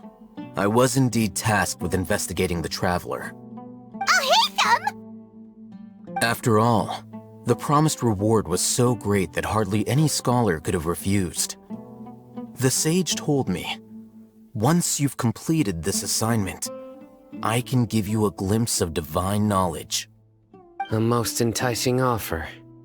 Unfortunately, those academics don't know me at all. Their words contained one key piece of information, namely that divine knowledge indeed exists. That gave me all I needed to know. From my perspective, the sages are far from trustworthy. Think about it. Isn't it a little strange they're so willing to share divine knowledge with anyone, even as a reward? So, I began my own investigation following the lead of the Divine Knowledge Capsule. In the end, I realized my wisdom in committing to this rather than collaborating with the sages.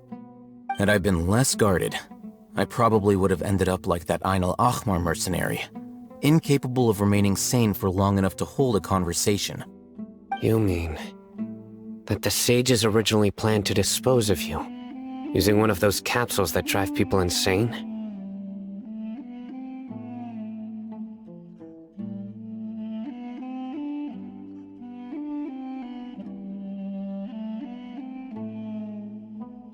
I'd already given up on the assignment by then. I only told the Academia I was waiting in Port Ormos for you to appear so they wouldn't suspect anything. So it came as quite a surprise when I encountered my erstwhile target while investigating the Divine Knowledge Capsule. Criminals do love to talk about coincidences. Even though I ran into the Traveler by chance, I had no intention of providing assistance to the Academia. Also, you should remember, you were the ones who decided to follow me and strike up a conversation after I left that tavern. That's true. Alhaitham helped us out at Caravan Rebat as well. Maybe he's telling the truth. I'm willing to apologize, if that's worth anything to you. I took the Divine Knowledge Capsule behind your back because I judged its existence to be a significant risk. I felt that it would be best for no one to interact with it before it had been properly studied. After all, curiosity often proves to be the most dangerous thing in this land.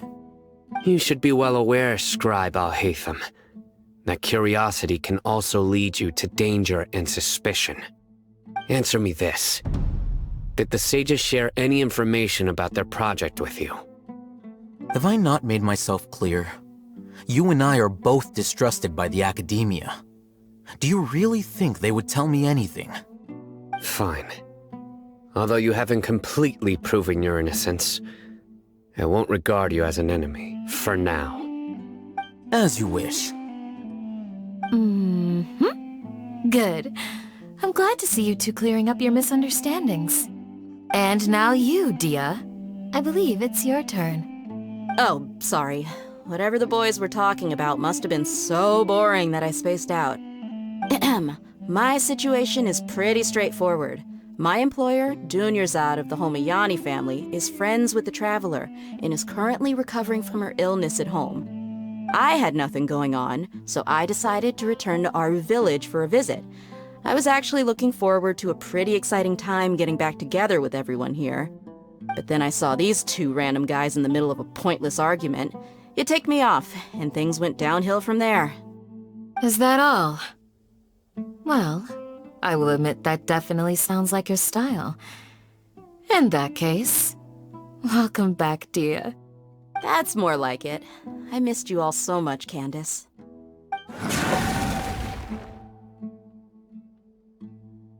Whoa! What was that sound? No need to worry. Now that you're no longer at each other's throats, please make yourselves at home. I'll take a quick trip outside to clear out some of those creatures in the sandstorm.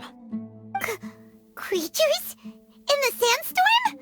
Are you sure you don't want some backup? Fighting in a sandstorm is not for the faint-hearted. Anyone without extensive training in these conditions is at a disadvantage. You needn't worry. Yeah, just leave him to Candace. Don't worry, she's as tough as they come.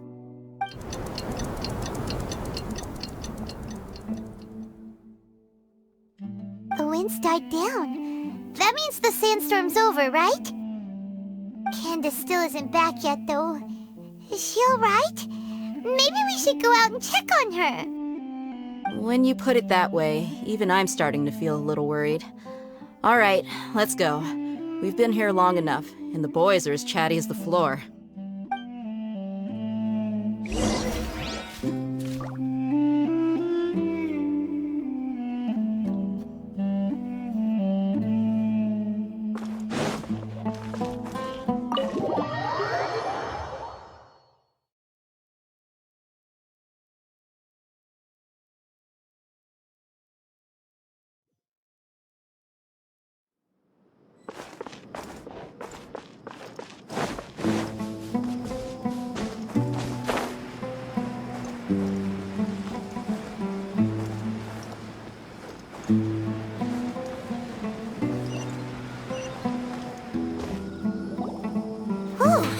Candace, you're still fighting?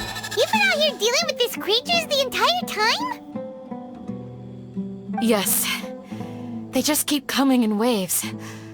I've lost count of how many I've defeated. Before I realized it, even the sandstorm had stopped. Ah! Here comes another wave! Leave this round to us. I got interrupted earlier, but now I have something to take my anger out on. It's been quite a while since I've seen the Flame Mane in action. I'll leave these to you then. I'll be sure to put on a good show. Let's go!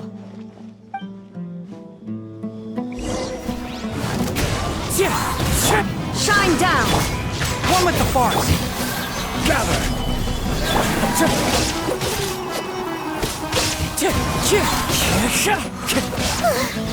Here comes another wave! When are they ever gonna let up?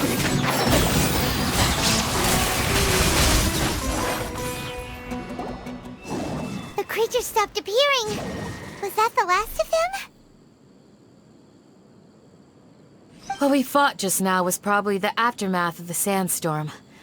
So we should be safe for the time being. Well fought, everyone. No injuries, I hope. Huh? Who are you? Ah, my apologies. I haven't had a chance to greet you yet. I had my hands full taking care of the village's elderly and children. I am the chief of Aru Village.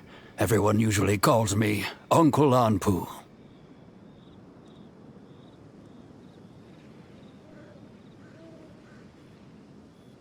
Sir, I am also originally from the desert, but I have not been back for some time now.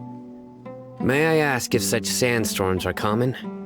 I can't say they've always been common, but recently the storms have become increasingly severe and frequent. Besides sandstorms, we also occasionally get earthquakes. According to an investigator who stayed in the village a while ago, these unusual natural phenomena are related to the withering of Irminsul. Another effect of Irminsul's withering.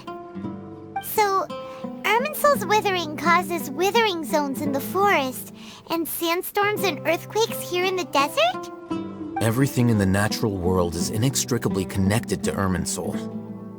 These regional symptoms can indeed be a reflection of Irminsul's present state. Everyone in Aru Village needs to take good care of themselves. Speaking of which, why haven't I seen a single village keeper since I got here? Village keeper? Who are they? Village guards like Candace? Does your curiosity know no bounds? Village Keeper is how Aru Village refers to mad scholars exiled here by the Academia. Most of them are scholars who lost their sanity after a period of training in the Avidia Forest. The Academia believes that their crazed mutterings may have a negative effect on the psyches of other scholars. So, they're forcibly exiled to the desert. Though if you ask me, it's all a boatload of nonsense.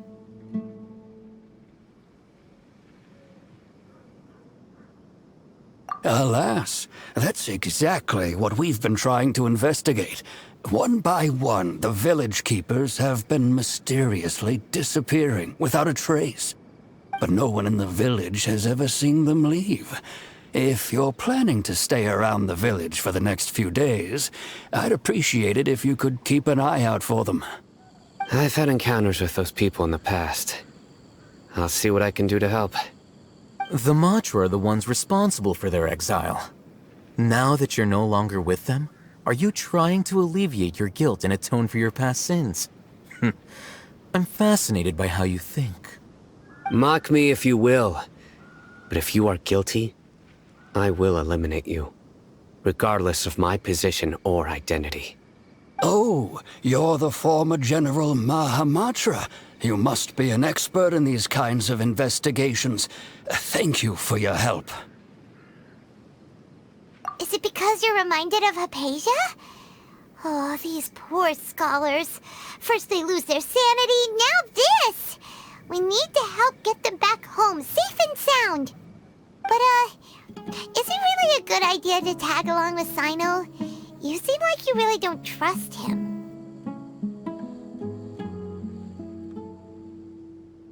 I'll be grateful for the assistance. No doubt you will do a better job than some of my former subordinates. Let's start by finding a spot to share what we know so far.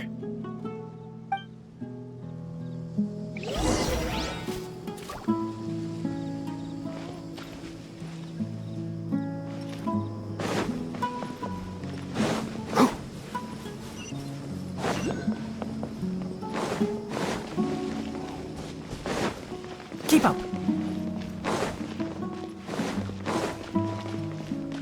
Ha!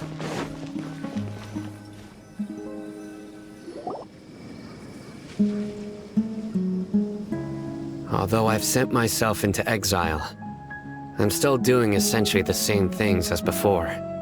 Do you still have any questions for me before we start our investigation? One of my former subordinates told me that this title has its origins in a strange incident. The Academia has long exiled mad scholars to Aru Village. A mysterious phenomenon exists here. When mad scholars first arrive, they are as incoherent and deranged as before. But after spending some time here, they invariably begin to calm down. Initially, the people of Aru Village greatly resented having to take in the mad scholars. But a strange incident one night changed that. Aru Village was struck by the strongest earthquake in living memory. Seeing buildings on the verge of collapse all around him, the then chief of the village was preparing to take everyone to safety. Suddenly, he noticed a mad scholar crouching in a corner, caressing the ground with his hands. A soft, green light radiated from him, like a divine glow against the backdrop of night. Despite the powerful tremors that ripped through the ground that night, all the houses remained upright, almost as if they had grown roots reaching deep into the ground. In the end, not a single building collapsed, and no one was hurt. After that, the people of Aru village treated the mad scholars with greater kindness, and began to refer to them as the village keepers. A soft green light? A mad scholar protecting Aru village? What do you make of it, traveler?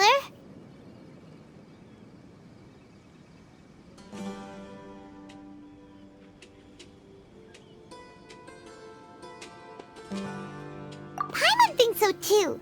Actually, Sino, do you know if any of the mad scholars continued to wear their Akasha terminals at Aru village? In theory, they would continue wearing them so the academia could still monitor their activities. With that said, the main Akasha system would no longer have any interaction with them.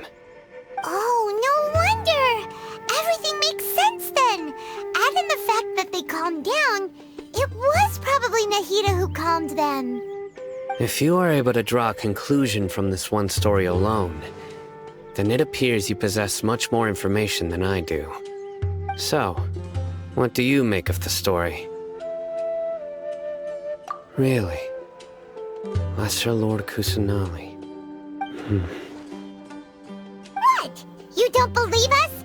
Lesser Lord Kusanali was definitely using the Akasha to give her power to the mad scholars! No, it's not so much that I don't believe you. I'm just struck by your reasoning. Lesser Lord Kusanali, the current Dendro Archon. Is she really active in Sumeru? The Academia has always placed far greater importance on the late Greater Lord Rukkhadevata. They've more or less ignored Lesser Lord Kusanali, and I've never had any reason to doubt their views. In addition, I've never heard any stories about Lesser Lord Kusanali and her deeds. To me, she might as well have been a god that never existed. No way! Nahida definitely exists! She's a... How should Paimon put it? She's a good Archon who's kind and wise, even if she says weird stuff sometimes. I've spent many years interrogating criminals, so I can easily tell when someone is lying. Good! Then you should know that we're telling the truth! That look in your eyes. I've never seen that from a liar. You two really must have met Lesser Lord Kusanali. How can this be? To think, our Archon has been amongst us this entire time. Alright, now it's our turn to put our skills to good use for this investigation. But easier said than done, especially since we don't have any leads. Maybe we can start by knocking on some doors. Excuse me, are you here to help me find my grandpa? Huh? Who are you? By the sounds of it, a resident of this village. My name is Isak. You'll help me find my grandpa, right? Is your grandpa a mad scholar? Hey, don't say that. Grandpa is just Grandpa. Why do you have to call him that?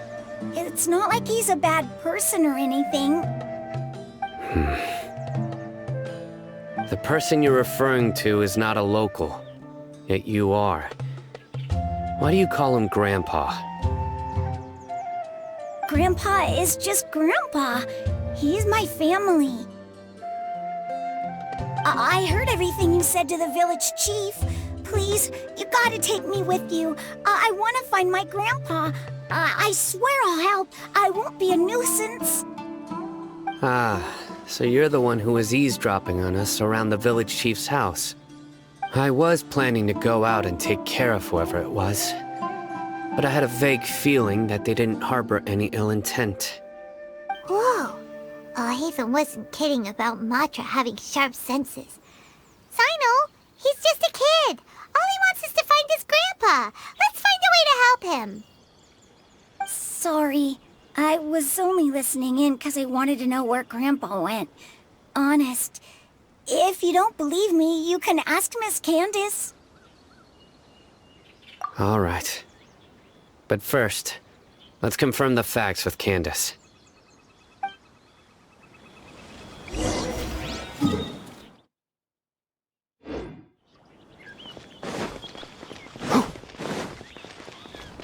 Keep up.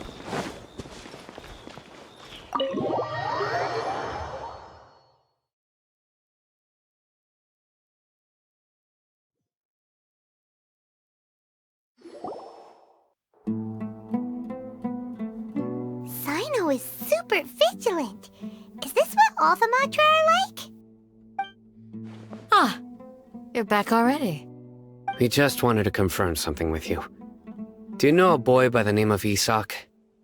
I had a feeling he'd go looking for you. Huh? You knew this would happen? Yes. Although he tried his best to stay hidden, I still noticed him eavesdropping outside the window. He really wants to get his grandfather back.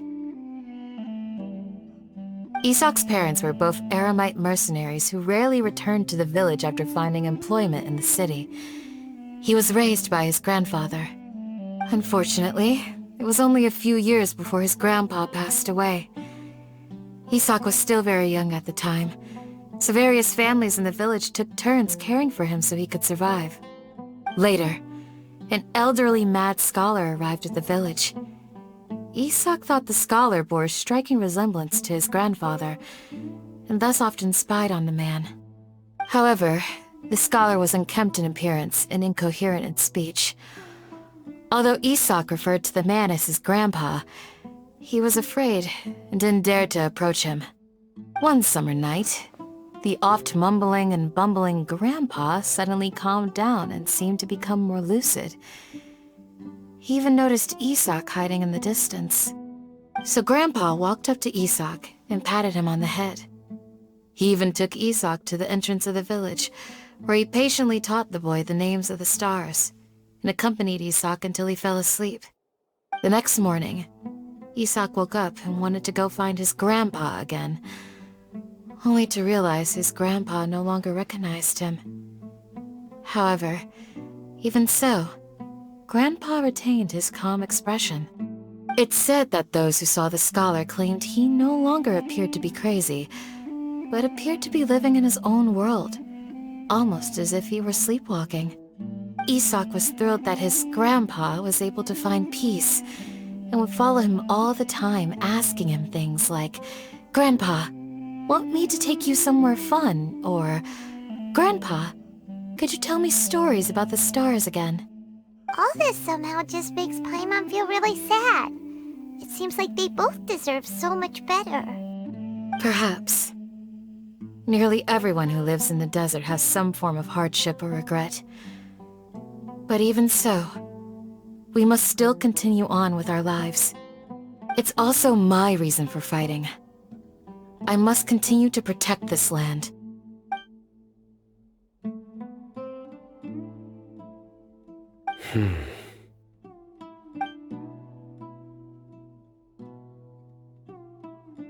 Maybe the people have always had a considerate god watching over them. Huh? What did you say, Sino? No, nothing. As long as Isak keeps his word and doesn't get in our way, we can take him along. Perhaps you are more compassionate than I gave you credit for. Please accept my thanks on Isak's behalf, Sino.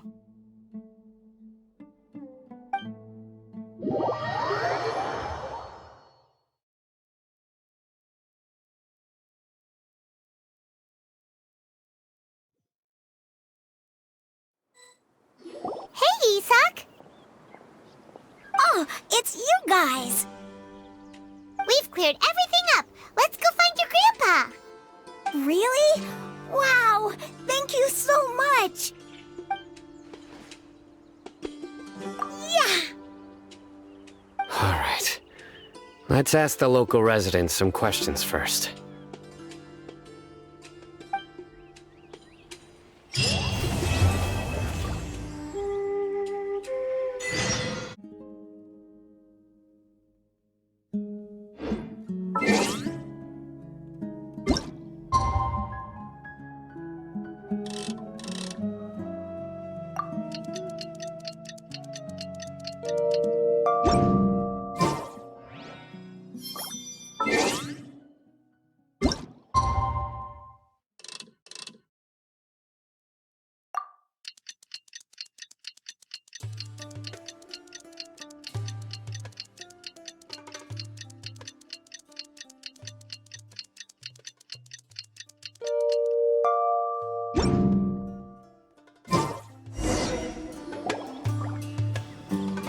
Hey, Dia!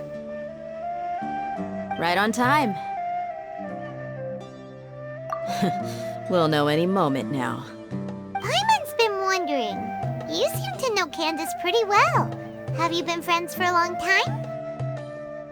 We've known each other for some time now. She's a pretty interesting person.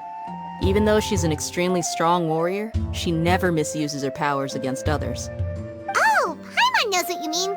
Like a lot of martial artists say, never take the fight outside the ring. Yep, I guess you can put it that way. It takes strong convictions to be as dedicated as she is, and shoulder that kind of responsibility. Us mercs, on the other hand, we pretty much live from one day to the next. Well, Paimon thinks you're great too. Really? Thanks for that.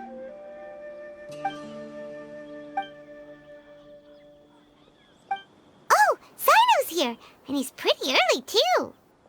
Yes, I was here yesterday to help out a little. To help out? By doing what? Sharing some interrogation techniques.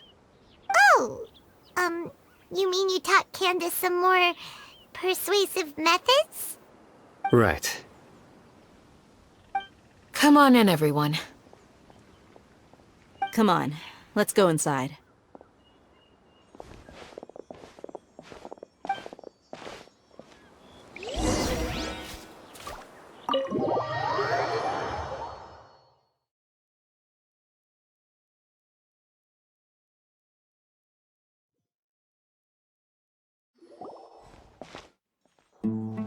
Candace, whoa, you look furious. Do I? Huh. What gave it away? Oh, there's no mask that can hide true bloodlust. Cover up your eyes, and it'll still show itself at the corners of your mouth. Perhaps I need to work on my composure. Still, it's perfectly understandable why I'm angry. I'm sure everyone present would agree. Yes, ma'am. Please, don't beat us anymore. We're gonna die. Well, looks like Sino taught her well.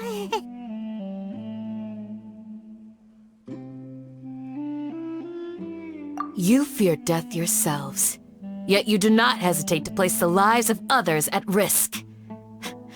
The absurdity is mind-boggling. The ones you call mad scholars are known to us as the Village Keepers. They are vital members of our community, and some even count them as family. You come here, to my village, and you treat my people as nothing more than stepping stones towards your goal. Tell me, what would you do to you in my position? Mercy! Please have mercy! You've made your bed. We may both be desert dwellers, but there is one thing that I understand better than you. The resurrection of the Scarlet King will only result in war. And war serves no one. The people of Aru Village care little about which god is in power. Life may be tough and tiring, but we wish to preserve our way of life. A war would only cause us to lose all that we have. And that is not a responsibility that you can afford to shoulder. We understand. We're sorry! I'll tell you everything I know, please. Just let us go. I'm listening. You might not believe this, but it wasn't us who came up with this idea. Someone was spreading rumors in the tavern. That's how we ended up hearing about the Scarlet King's resurrection. Some mystery man told us that mad scholars will make the perfect sacrifice to usher in the Scarlet King's resurrection. They give their lives, and we can get anything we wish for. They're called village keepers. Slip up again, and you'll regret it. Yes, sorry. It was all that mystery man's doing. He told us to spread word about the Scarlet King's resurrection and talked us into helping him. In return, he said he'll help facilitate the resurrection process. I'm not sure. That's one. Huh? One what? Strike. You get a total of 3. Then, you die by my hand. Wait, I'm telling the truth. We don't know anything. It was all him. 2. He got us to lure them out of their houses in the night with some kind of incense. We take them to a junction outside the village. Then the mystery guy takes them from there. You gotta believe me, please. I'm telling the truth, I swear. Just ask them if you don't believe me. That was indeed the truth. Traveler, go on.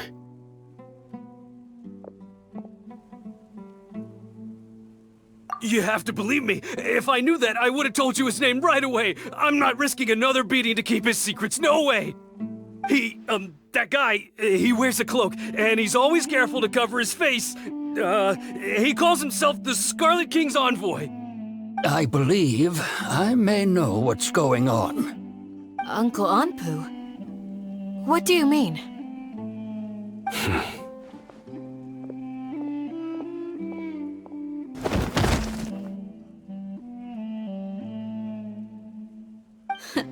Smooth. Okay, speak. If my suspicions are correct, this mystery man they speak of could be from the Academia. Some time ago, people from the Academia attempted to take the village keepers away. I refused, insisting that they are part of our community. It strikes me now that this secretive character shares the same goal they had. Which means it's highly likely that the Academia was purposely spreading a false rumor to trick the radicals into delivering the village keepers right into their hands. They were the ones who brought them here to begin with. Now they're trying to take them back? We aren't gonna let that happen. Not the Academia again. Just as I thought. But what could they want with the village keepers? People are nothing but tools in the eyes of the Academia.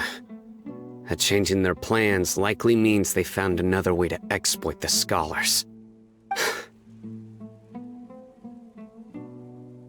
Regardless, our top priority now is locating the village keepers. You're right. Isak is still waiting for news on his grandpa. Time to go. Let's leave the village and try to track them down. Yes. Pack up and get ready to leave. You got it. Candace, I'll let you deal with the radicals. Leave everything outside the village to us. All right. Let's meet back here once everyone's ready.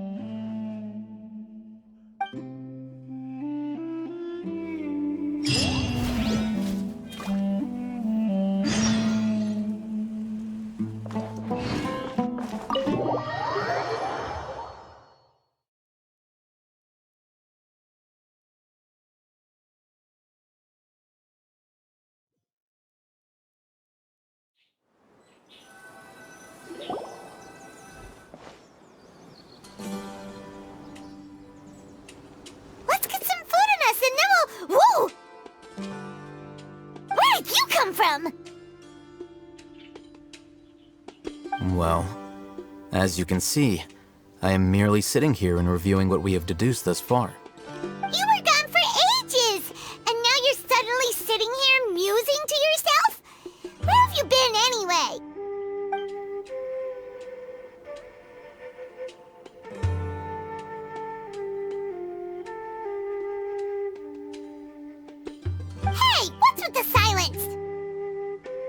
You never think things through before asking questions. I'm giving you some time to make up for that. Paimon's so mad! Paimon's gonna give you an ugly nickname!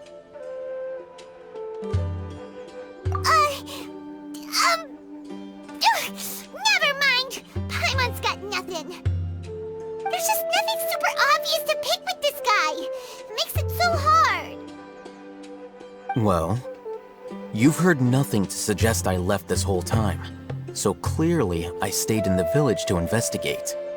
Anyway, you plan to leave Aru Village and keep searching for the truth of this matter, yes? Yep. We're not gonna find out anything more by staying here, so we thought that we might as well take the search elsewhere.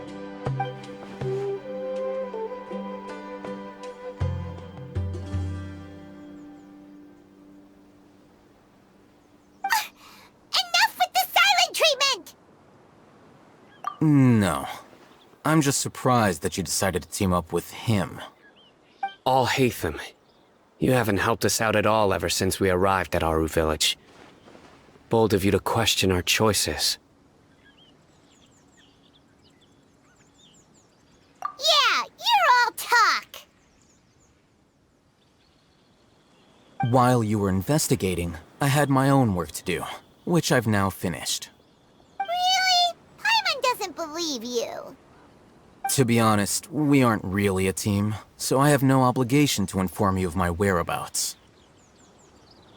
Not to mention that going separate ways allowed me to find some important information that you all had missed. Huh? Right here in the village? Correct. What did you learn? I'm going to take you to someone. But before that, you need to understand where she's coming from. What does that mean? How do you think the residents of Aru Village feel about what we're doing? In other words, do you truly believe every single word the villagers tell us? You mean, some of them lied to us? Hiding the truth does not necessarily equate to lying. Again, these people have their reasons. Remember what Gandis said? Most people in Aru Village don't necessarily care which deity is in charge of Sumeru. That's because whether the Scarlet King or the Dendro Archon has power is of little significance to them. By contrast, the perils of their daily lives are ever-present concerns. They won't simply share everything they know with you without good reason. That's why you believed there was no further information to be found in this village. Glad you're following along. Among those you have talked to, there's someone who was consciously keeping you out of the loop. In fact, she's been observing your every move since you arrived. The reason being, to someone who only wants to live their life in peace, any external factors introduce unpredictability into the equation. Those eyes. Those fierce eyes. You look like a real fighter. Don't change the subject. It's quite obvious that she's intimidated by Sino's authority and strength. Right. You were asking about the the mad scholars. She corrected herself mid-sentence because she's aware that there are Scarlet King fanatics in the village. If she sounds too friendly towards the village keepers, she could easily make herself the Radicals' next target. I think it's been a few days since I last saw them. I usually go to bed pretty early, so I'm not too familiar with what goes on at night. Remember? She made a point of denying her involvement in anything that occurs at night. But honestly, I feel quite sympathetic towards them. Even though they act a little strange, they've helped me in the past. If it weren't for them, my house would have collapsed long ago. After speaking to the village chief, it became clear that the village keepers had protected Aru Village at night. In other words, the young miss was very much awake during that time. Then, why would she lie? By getting involved with an outsider, she risks drawing unwanted attention to herself. As for why she might be so wary about all this, maybe you should ask her. I'll pass on this one. You said that she is afraid of me. If so, it's best if I stay out of this. We're on it!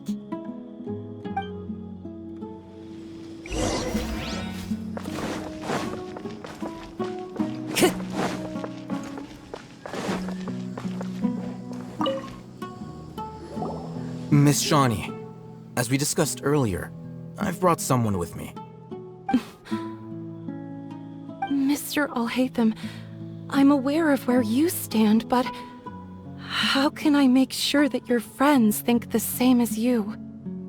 Huh? What do you mean?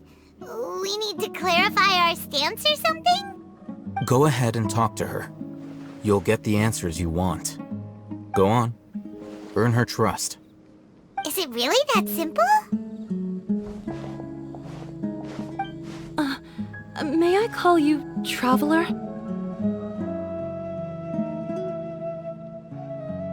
Hi, Traveler. I want to ask you something.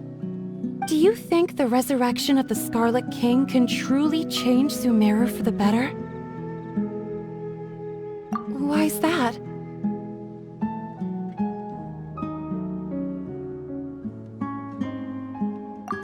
That's very similar to what Miss Candace says. I know you two are friends.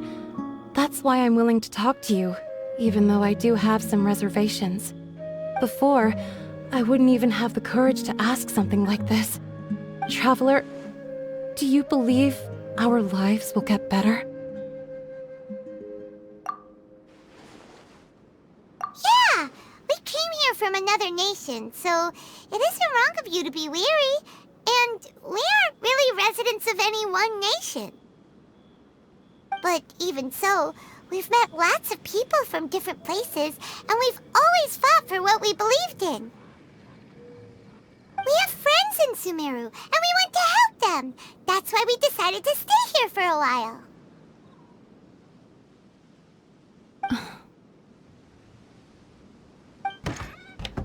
I want to trust you. My apologies for posing my questions like that. To be honest, I didn't expect you to come back for more information. Alhaitham told us you have your reasons. It's okay. We understand. The fact is that only one side of my family is desert folk. I don't really fit in anywhere in Sumeru. Some believe in the Dendro Archon, while others believe in the Scarlet King. I don't belong to either side, and neither side would want me. Speaking of which, the Radicals mentioned that they despise traitors. Do they just think that anyone who's different from them is a traitor? Yeah. Some people can be so narrow-minded when it comes to bloodline and beliefs. It makes no difference what I say or how I behave. I'll always be suspected of having ulterior motives. Slowly, I just stopped talking to people. I pretended not to hear or see anything. All I want is to live my life in peace. And then it happened. The village keepers who had helped me disappeared with no explanation, and I didn't dare breathe a word about it to anyone. Until now. You can tell them. I'm sure she'll keep your secret. All right. I'll tell you what I told Alhaitham. I actually have a sharper sense of hearing than most. Sometimes, I hear strange crying sounds in the night. There are ghosts? Perhaps. I'm not sure. It's faint, but it's definitely the sound of crying. It comes from far away in the distance, and always carries very raw emotion. It used to be louder and more frequent, but ever since you arrived in the village, it doesn't seem to happen as often, and when it does, it's much quieter. I have to focus really hard to make it out. I confirmed this with the guards on night duty. They also have someone with a good ear, and he's heard similar sounds at night. But, because we're in the middle of a desert, he would rather believe that they are the cries of beasts than ghosts. There's really nothing around these parts, except for an old hospital not far from the village. I think they used to use it for treating Elazar, but it's been abandoned for years. Yeah, let's go!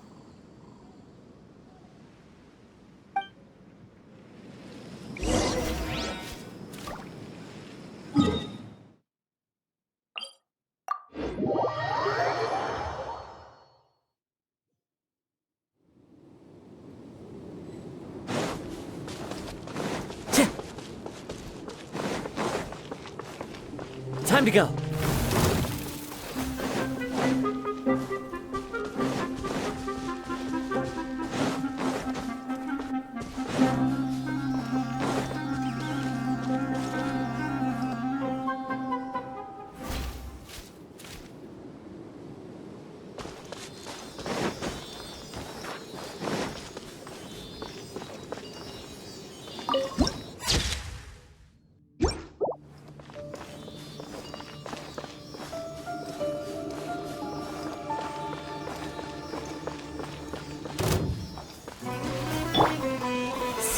Good to me.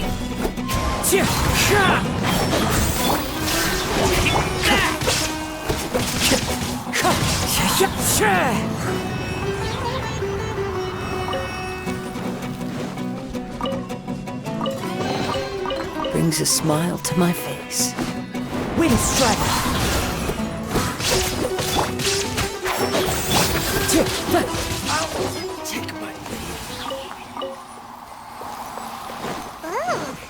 Is this the place?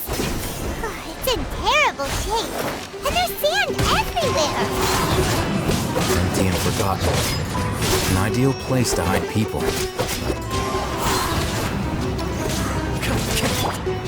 Stabilize! Wind strike!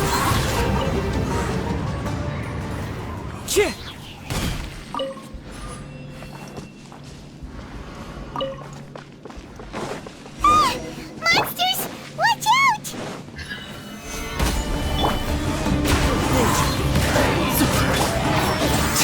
Shine down!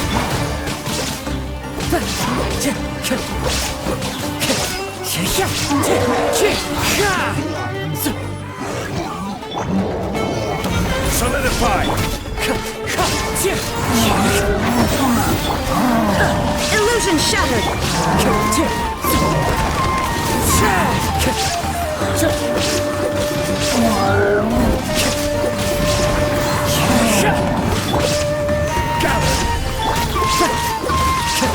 Wind strike! Can't see.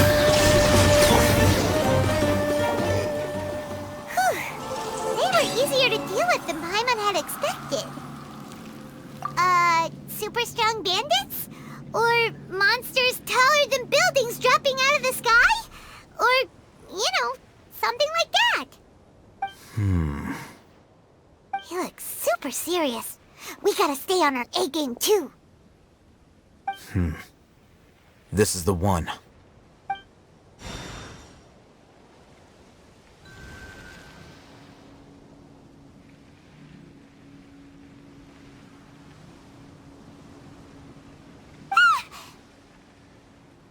Let's go in and take a look.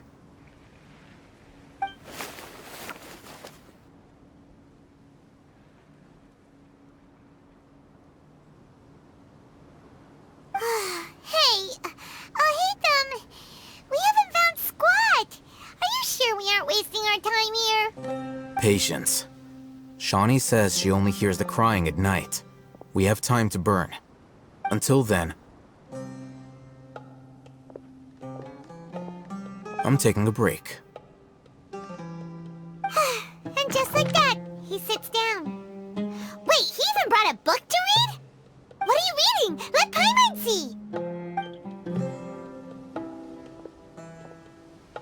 Okay, sure.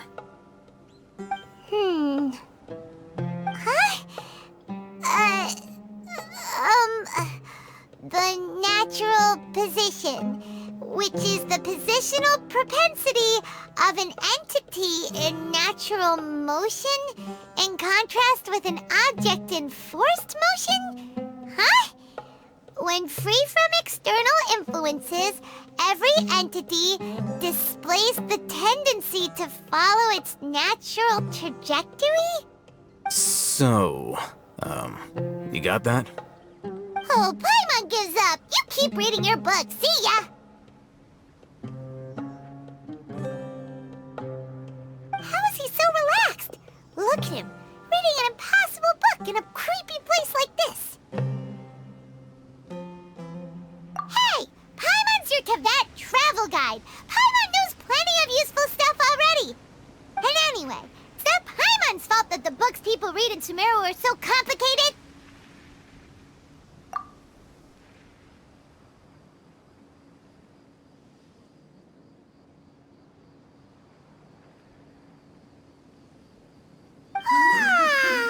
Paimon's getting so sleepy.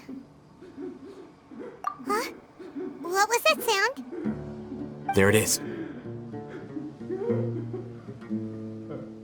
It's coming from that direction. Is the sound coming from here? Huh. Paimon's not seeing anything.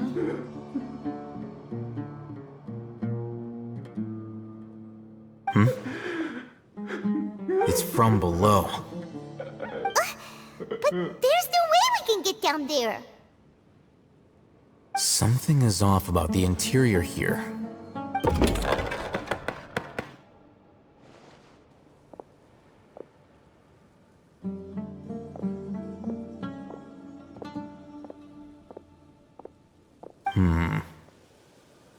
As I thought, there's a hidden structure.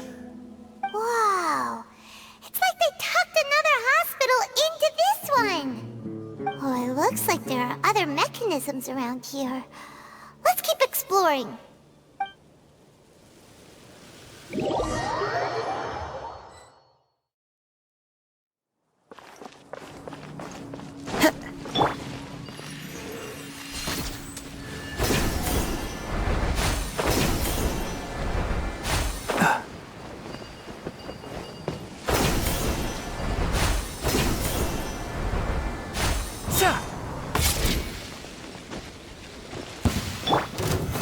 Stabilize! One with the forest! Shine down!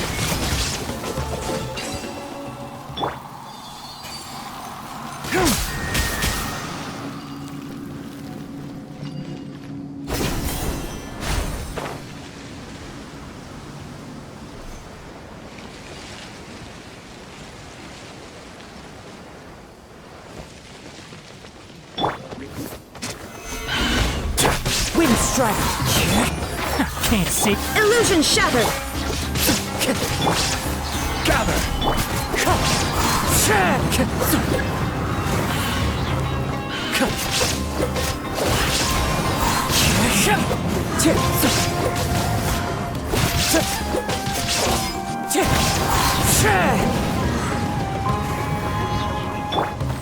Stabilize!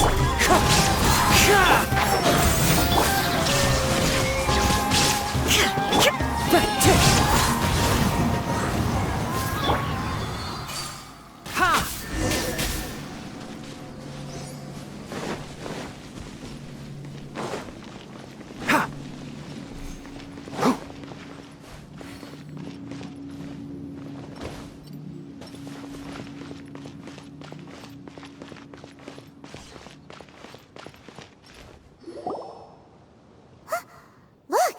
There's someone over there! Good idea. Let's approach him slowly without alarming him.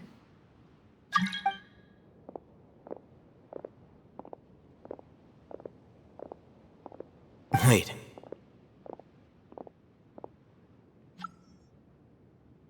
You're...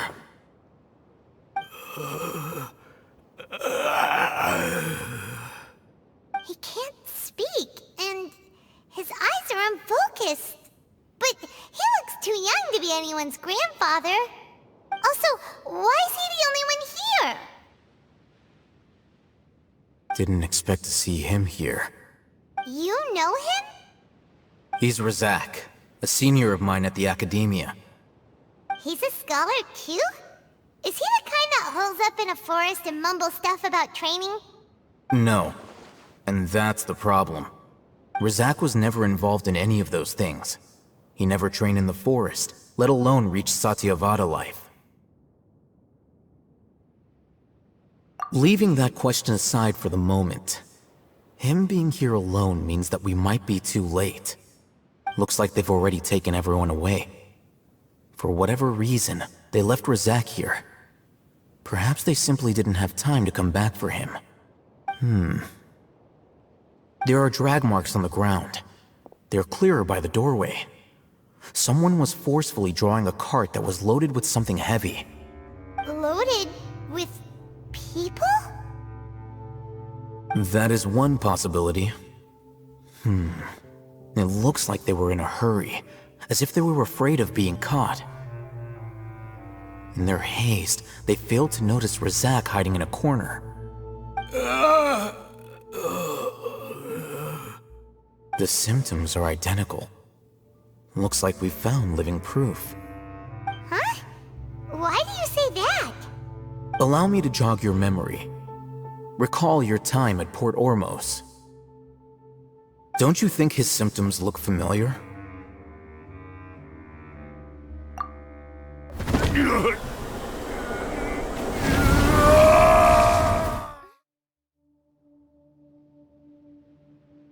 Oh, now that you mention it, they're acting the same way. Correct. The Academia is behind all of this. It isn't difficult to deduce their rationale. First, the Academia spread a false rumor of the Scarlet King's resurrection, emphasizing the role of the village keepers, the mad scholars who were exiled to Aru village. These rumors were all the persuasion that the radicals needed, and those based in Aru village leapt into action. Unbeknownst to them, of course, through rounding up the scholars, they were actually helping the Academia. As well as being able to exploit the radicals for their own ends, this scheme has one further advantage to the Academia. All the risks and responsibilities are offloaded onto the Scarlet King's followers. Life for the desert dwellers has been brutal ever since the Scarlet King's death all those years ago. Beneath the surface, feelings of desperation are widespread. Many would give everything they have for the prospect of something better. Anyone looking to exploit that for their own ends simply needs to make a few empty promises. Even if complications arise, people will see that those involved are all followers of the Scarlet King and look for no further explanation than differences of belief. A deep-seated mistrust of the desert and everyone in it by the rest of Sumeru will make sure of that. The notion of an Academia plot wouldn't even cross their minds. It may seem like a simple strategy, but it is able to work wonders under Sumeru's current circumstances. Oh, that makes a lot of sense. It's in line with the village chief's theory, too. But there's still one very important question. Wasn't it the Academia that brought the scholars to Aru village in the first place? Why does it want them back now? Throughout this process, one thing has changed. The scholars' identity. First, they were scholars. Then, they became lunatics. After that, they were exiles. And finally, they become missing persons. An exile is still patently a living, breathing human being. But when someone becomes a missing person, that is brought into question. If you can't find someone, you have no way of knowing what exactly happened to them. That makes missing people an ideal resource. Resource? For what exactly? One possibility is that the information in their brains could be extracted into knowledge capsules. Extracted? You mean canned knowledge comes from people's brains? With the technology of the Sumeru Academia, it's entirely possible. Perhaps the process caused them great suffering, which is why they cry out in the dead of night when no one is watching them. So, the human brain... Nope, nah, Hyman doesn't want to think about this. I'm the Academia scribe, after all. I'm familiar with their projects. Anyway, judging by Razak's state, the contents of a divine knowledge capsule were extracted from his mind. But something went wrong in the process. Or perhaps his curiosity got the better of him, and he used such a capsule for himself. Paimon's a little confused. Can they just use anyone's brain?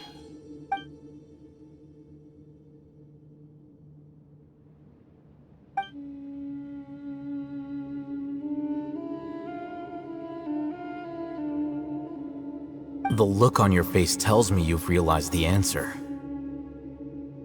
That's right. To some scholars, gaining knowledge about the gods is their entire life's pursuit. Extracting canned knowledge is just one of the extreme measures they turn to.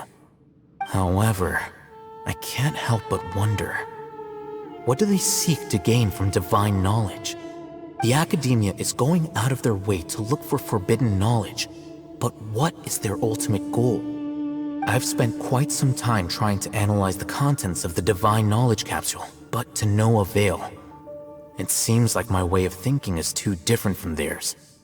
You mean you're not even slightly interested in getting your hands on this forbidden stuff? All scholars seek to expand the horizons of knowledge, but I'm not particularly interested in gods, so I don't share their degree of zealotry. Extracting information from people as if they were lifeless objects? If this is the direction of academic progress, then the Academia may as well shut its doors. Sounds like you're really against all this. Of course. The Academia's actions run contrary to their rules. Whether it be academics or knowledge, everything has its boundaries. If those lines are crossed, the rules and order that govern everything in the world will be destroyed.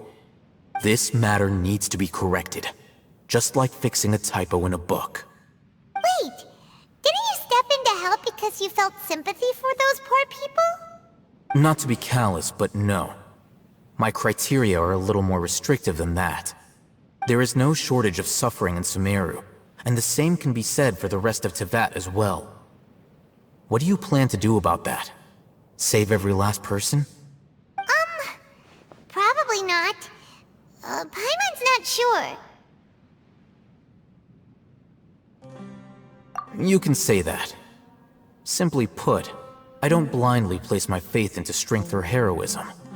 I do what I want. The divine knowledge capsule is something I want to investigate in full. That doesn't mean I'm willing to take action for the sake of a few strangers.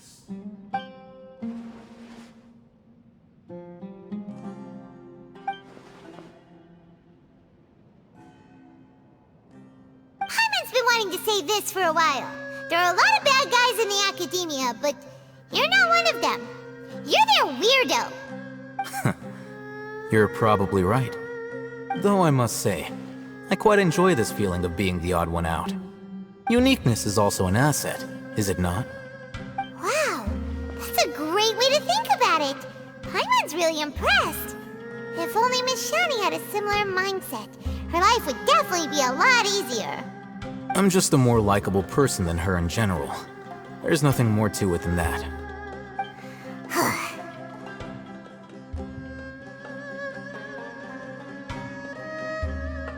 He won't last long if we leave him here.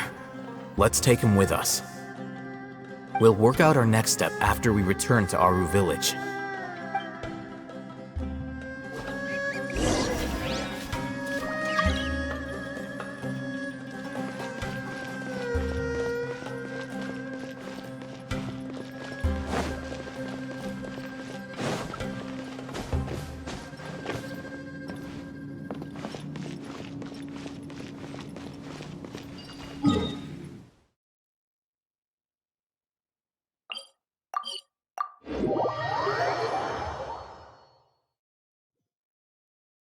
Keep up.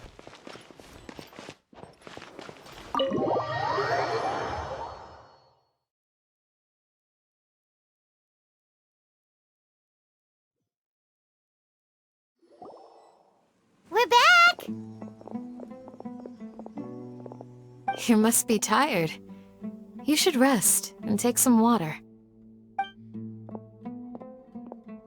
What's the situation? Who's this? Unfortunately, somebody who's too young to take on the role of Isak's grandfather. Nevertheless, he's one of the people we're trying to find.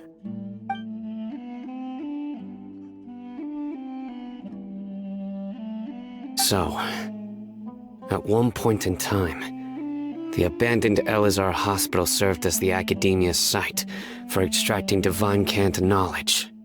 Yep, pretty much. Their plan must have been implemented at some point before we arrived at Aru village, since divine cant knowledge has been in circulation for a while now. Yet, they fled once we were headed to the village, almost as if they knew we were on their trail. Why is that? Yeah, why is that? We may have a mole in our midst. One of us could be secretly revealing our whereabouts to the Academia. Huh? Are our friendships that shallow? Looks like none of you have realized wherein lies the issue. Sino, you're the reason why they can predict our movements. Wait, what's that supposed to mean?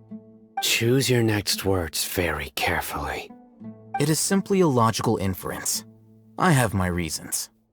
So what you're saying is, Sino's the mole. Interesting. And here I thought you were the most suspicious one, Alhaitham, since you were always acting alone. I know. You have a point, but I realized something as we were returning from the hospital. Sino isn't like any of us. What are you trying to say? Do you still remember who you are, General Mahamatra? As a Matra, you are no doubt privy to certain kinds of information. Before you can take action against someone, you are required to have all the facts available, including the less than savory details. Simply put, the Academia has traditionally allowed you access to a wealth of sensitive information. Knowing their modus operandi, wouldn't you expect them to take precautions against you? If you want to raise a vicious wolf, you need to make sure that you can avoid its bite. The Academia is monitoring me? It's not that simple. The Academia has eyes all over Sumeru, but they have a special protocol for dealing with you. Every so often comes a Nyagarbaha Day. On this day, the Academia enters new information into the Akasha through knowledge capsules. I remember seeing a thick notebook next to the control panel once. Its contents were all about the General Mahamatra, his activities throughout the day, preferred methods of enacting judgment, everything. You're saying that the Academia entered my information into the Akasha too? But what's the point in doing that? My actions aren't important enough to be added into the Akasha. The Akasha is capable of computation. The Akasha's algorithms are entirely capable of predicting your movements using the data entered. When you would depart, the route you would follow, your destination. It knew all of this. It predicted my every move. The Academia has been watching you longer than you think.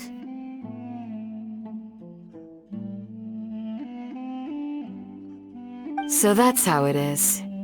Sino adheres to his principles so strongly that he's actually a thorn in their side. Tenacity of will and steadfast faith are worthless to the Academia. They need scholars who are easily pliable and mindlessly go after anything they can profit from. Sino, don't take it to heart. This just proves how much of a trustworthy ally you are. They escaped because of me. Don't blame yourself. It's not like any of us would have known. I have an idea. If they predicted my movements, then I might be able to guess where they went. Whoa, you bounced back fast. There is always an opportunity for safety after danger passes. Oh, so that's how it is! Paimon gets it now! If the Academia is trying to avoid Sino, then the safest place course would be. Yep, that's right. They'll want to proceed in the direction opposite of where I'm going.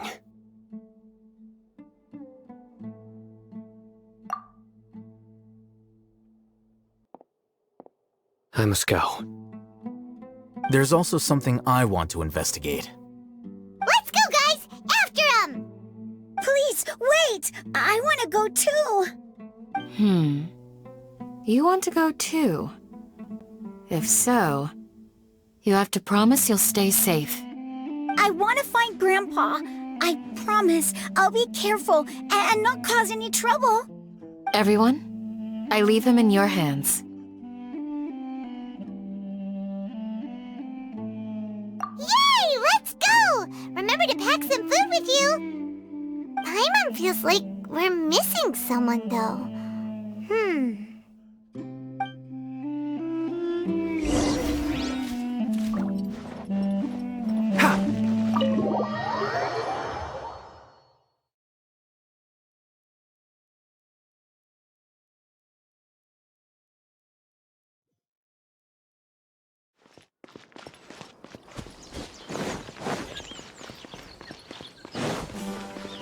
Keep up.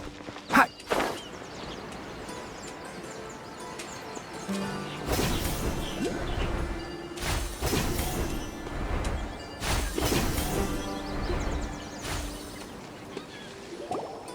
So, where do we go from here?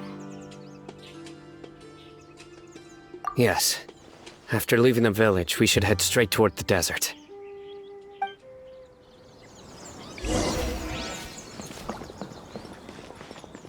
I know the desert like the back of my hand.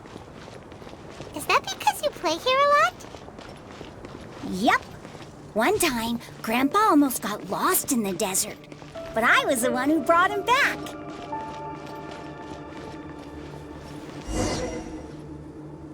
There's something here. What's this? It's buried in the sand. Looks like we'll need to roll up our sleeves and do some work. And Paimon thought running around everywhere was already enough work. Okay. So, we have to dig it out? Whatever's down there, looks like it's buried really deep.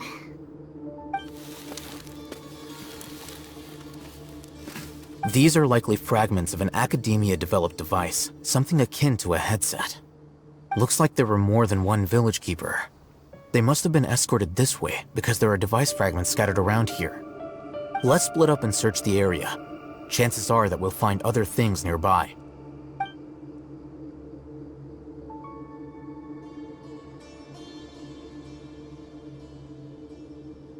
Is this what we're searching for? It looks kinda scary. This is definitely a device used to extract divine knowledge. How did it end up buried in the sand? That can't have been part of the plan. They must have been attacked along the way. Wait, what? Grandpa, I hope you're okay. Don't worry, your grandpa's gonna be fine. Razak didn't display any signs of starvation or dehydration, which means that they left fairly recently. We should be able to catch up. One more thing. Given that the device had been entirely covered by sand, I believe the attack must have happened prior to the sandstorm.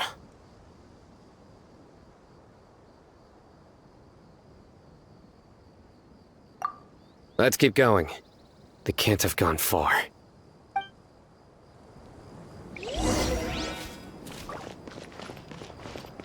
Ugh, but running on sand is so tiring. But you're flying, aren't you, Paimon? Is flying over sand tiring too? Ugh, of course it is.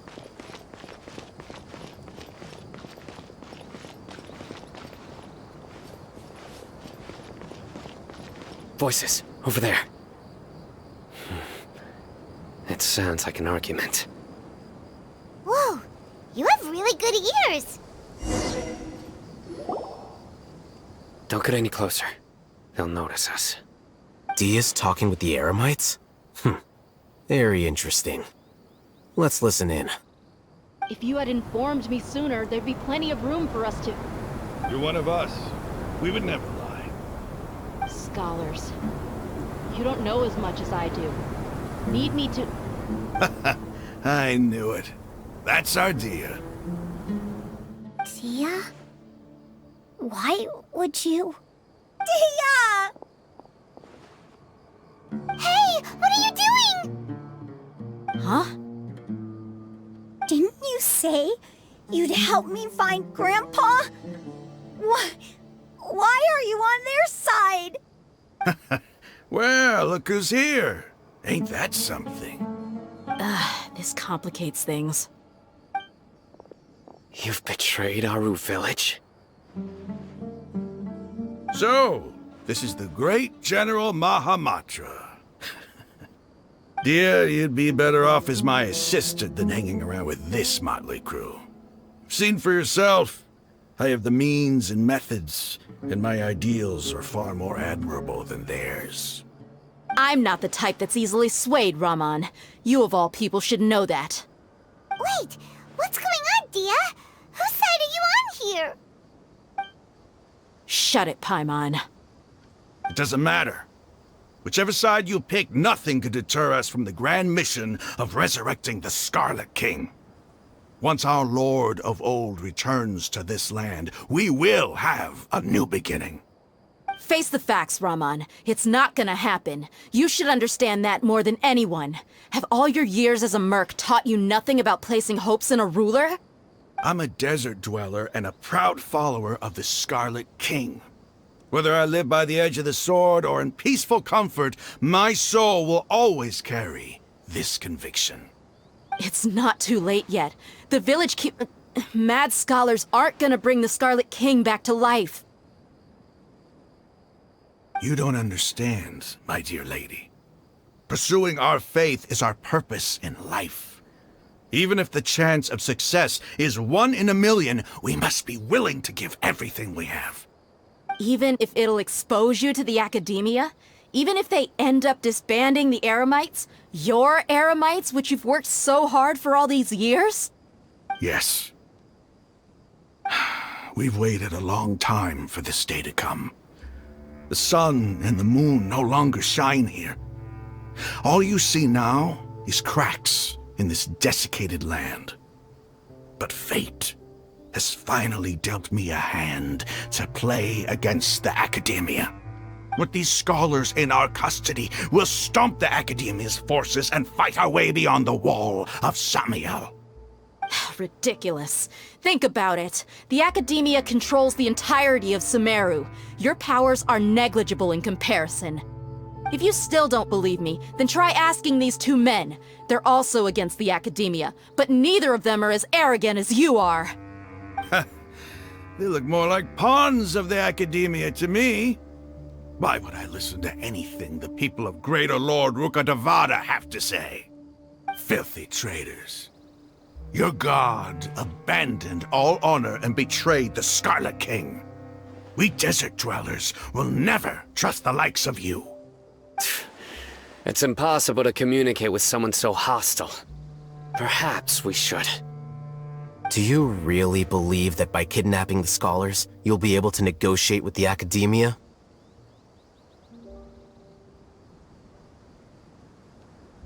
These people have no value as bargaining chips, but I could be persuaded to take their place as your next hostage. These scholars were exiled from the Academia. I, on the other hand, am their current scribe, and will be a much greater asset to you.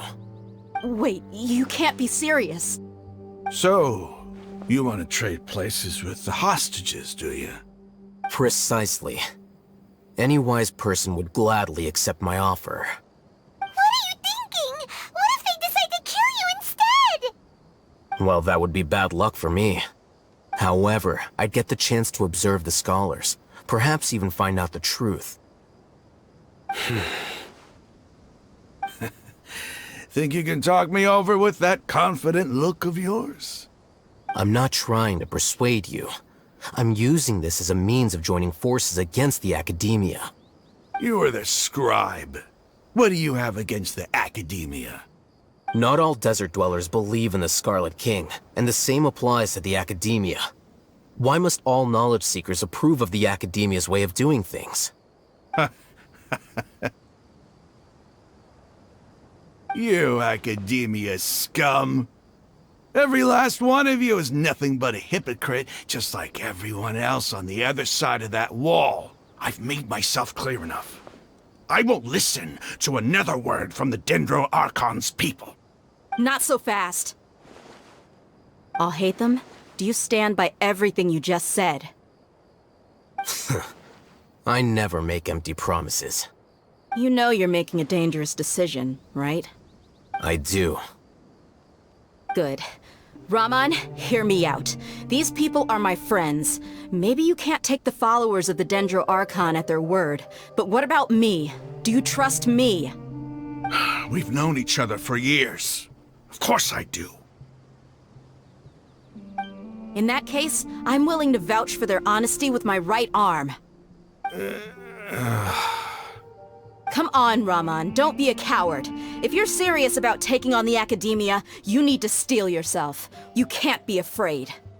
An arm from the Flame Mane. You've piqued my interest. But what if you refuse to oblige? What should I do then? No one's a fool here, Dia. We're mercs. And mercs don't tend to live long unless they have their wits about them. You're not wrong, but this is different. I promised my friends that we'd bring back the Village Keepers together. Let's do it right here, then!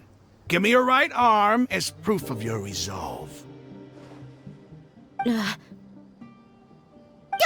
to him! He's not even trying to negotiate! He just wants to make things more difficult! That's fine. Are you crazy? We came here to save lives. One arm for that many people is still a pretty good deal, if you ask me. Raman, I'm holding up my end of the deal here. You'd better not let me down. Sure. Go ahead and cut off her right arm.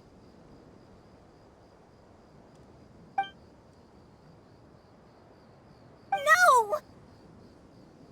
Dia! What are you gonna do? Think of something! You don't have to go this far. That's not for you to decide. Do it!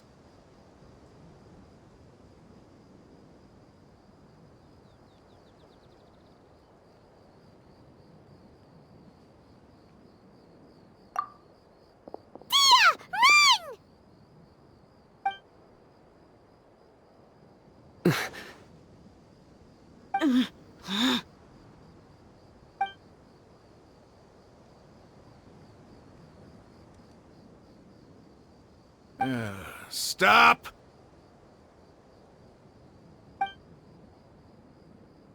What's wrong? Can't do it? Flame Mane, you and I are both desert folk. Cutting off your arm is no different than cutting off my own fingers. Where's the sense in cutting my own kin to pieces? You've shown me that you're serious. Go on now, take your friends and leave. Meet me in the desert at noon tomorrow.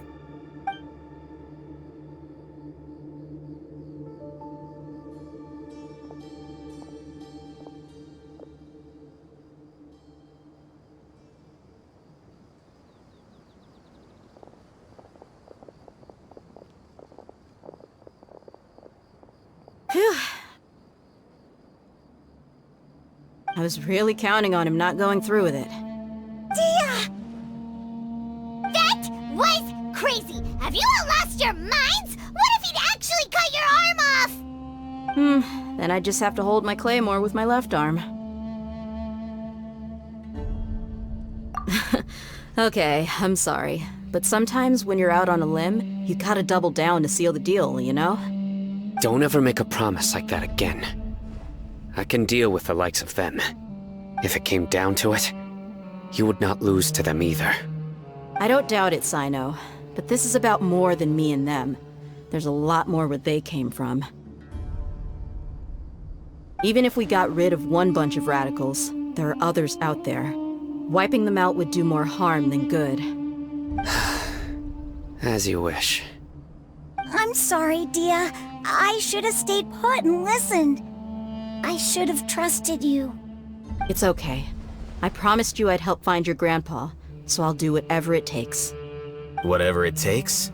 You just might be scholar material. Huh?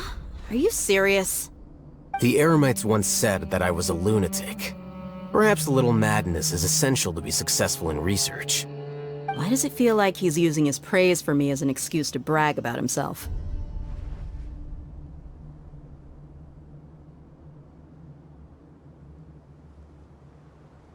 Okay, let's get moving. We should head back to the village and rest up. Today was just a trial run. Noon tomorrow is gonna be the hard part.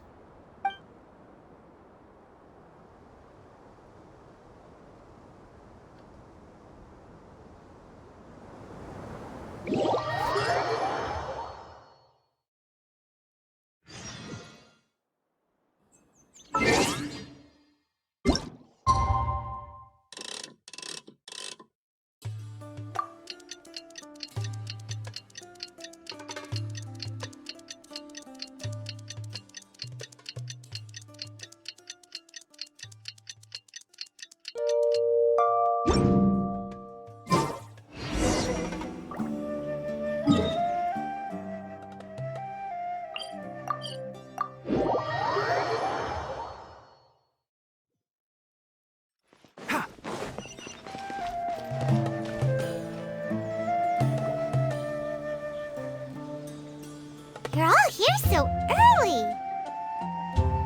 Looks like we have everyone here. Isak, are you sure you want to come with us? I'll watch from a safe distance. Dia, I want to be there to bring Grandpa home. Okay, let's go then. Dia, wait. What's the matter? I heard that you were quite reckless yesterday. No more of that today, understood? Or I'll be very upset with you. Fine.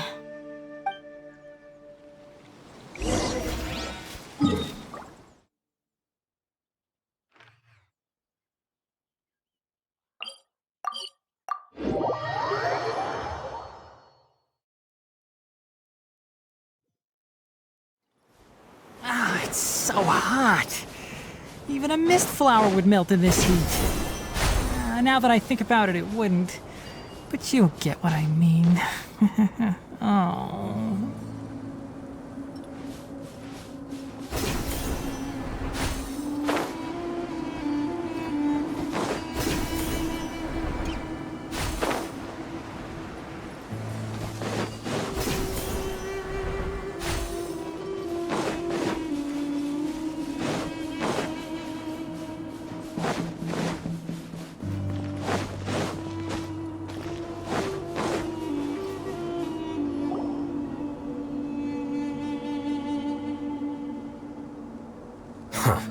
They got here before us. Uh-oh. Is it because Paimon overslept by 5 minutes and held everyone up? Is everything ready? Absolutely. Although, you brought fewer people than I imagined. Bring him over.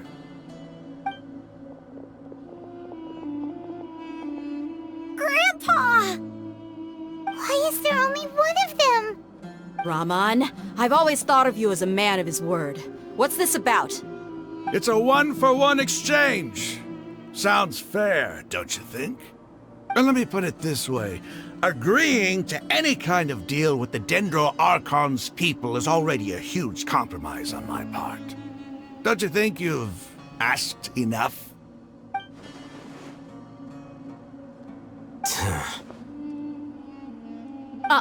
You stay right there!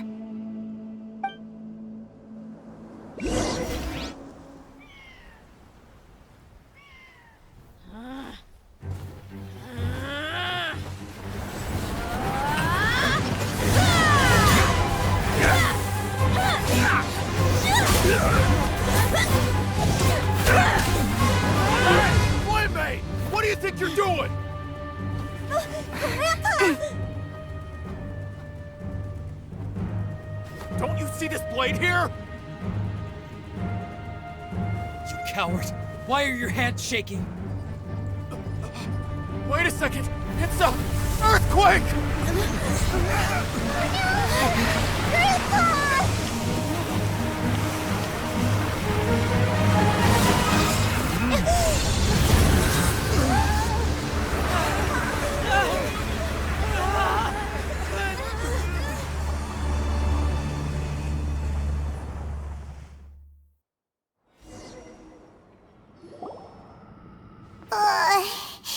Paimon's dizzy.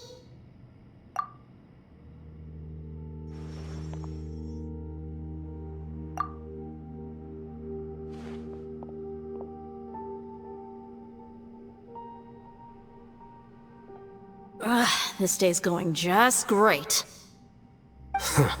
What a nuisance. The sand dune collapsed. I saw an energy field. The village keeper protected us. It glowed green with dendro. Just like you said, it may well have been the remains of Lesser Lord Kusanali's power inside the scholar's body. The dendro Archon. The present one. Grandpa? Grandpa? Oh no, he's getting confused again. Hey, look around you. Did there used to be a temple here?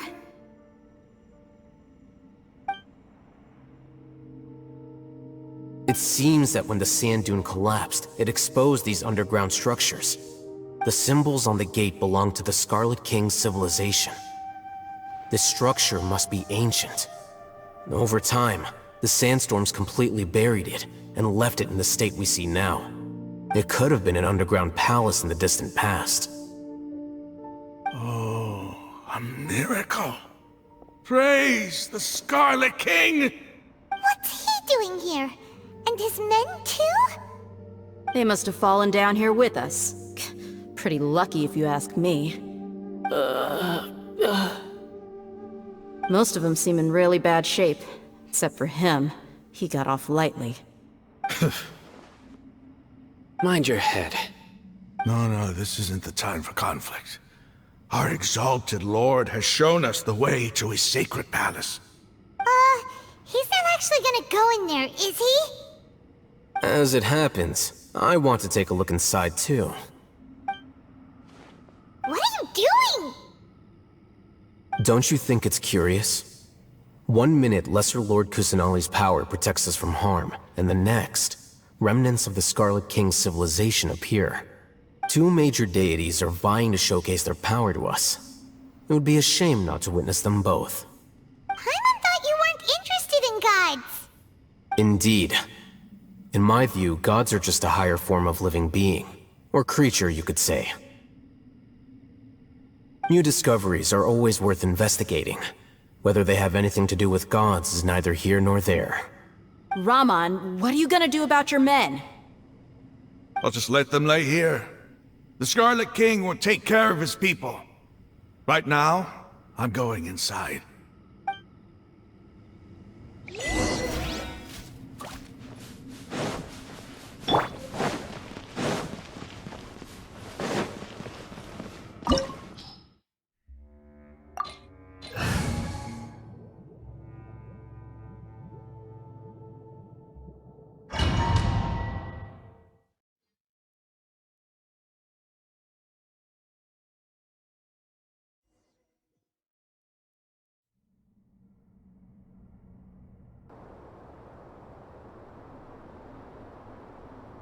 It's full of life here. This defies comprehension. It looked completely desolate from the outside. Yet, it flows with energy inside. Yeah, and there's so many plants. It's so pretty. Sir Raman. Huh? Me? Do you see another Raman here? Are you mocking me? What do you mean, sir? Interpret it however you want, but there's something I'd like to draw your attention to. While this structure is clearly left over from the Scarlet King civilization, the energy that flows in here is that of the Dendro Archon. Whatever you say. It's not like I have a vision. There's nothing to be angry about. Think of this as an academic journey. It does seem kinda strange. If that's true, then we might have to explore this whole area to find an explanation.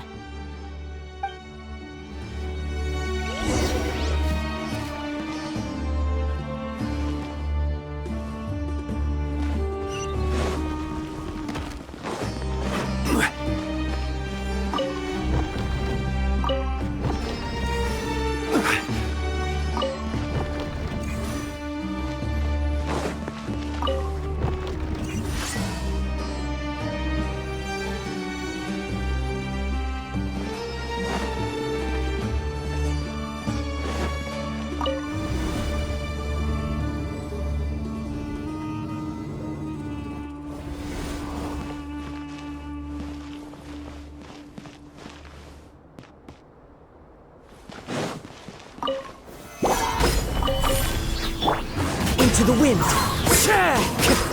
There is no escape.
One with nature. Shine down.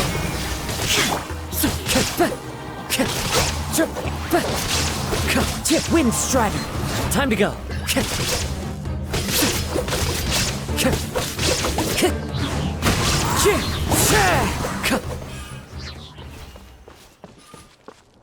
Time to go.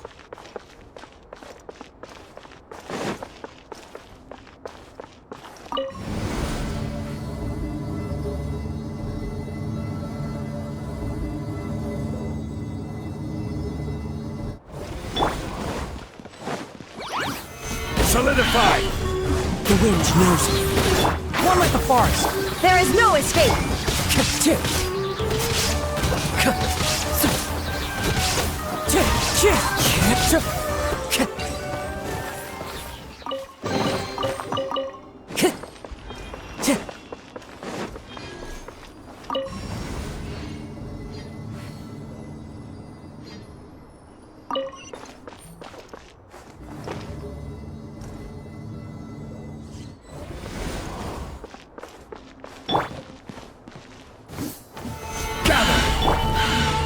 Into the wind. Illusion shattered. Torn to oblivion.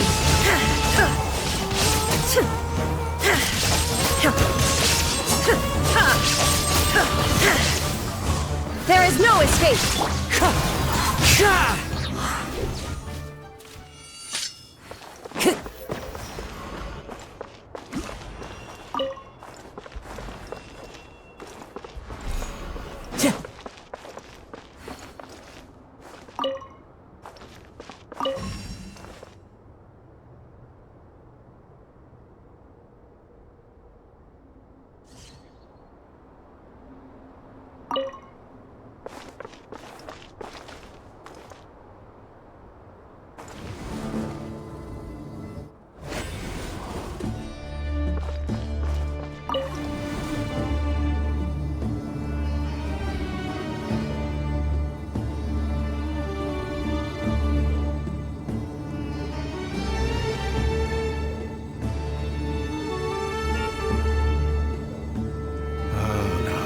It's a sight to see.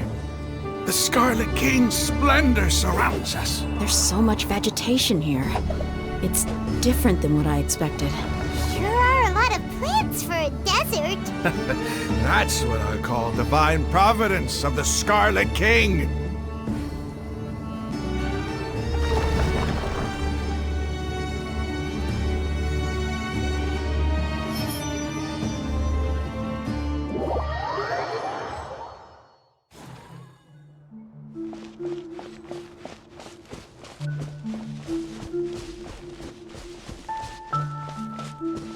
It's getting brighter! Oh, it looks so beautiful!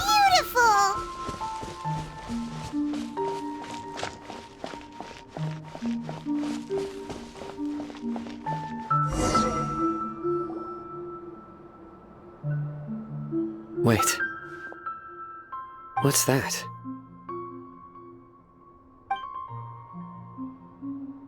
A load of flowers! And it looks like there's something among them.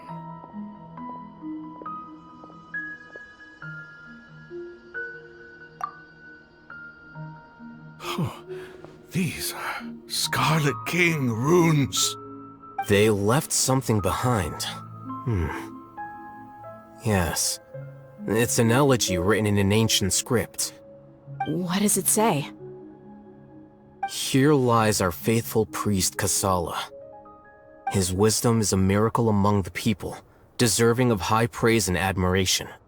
You can read ancient Scarlet King script? Of course.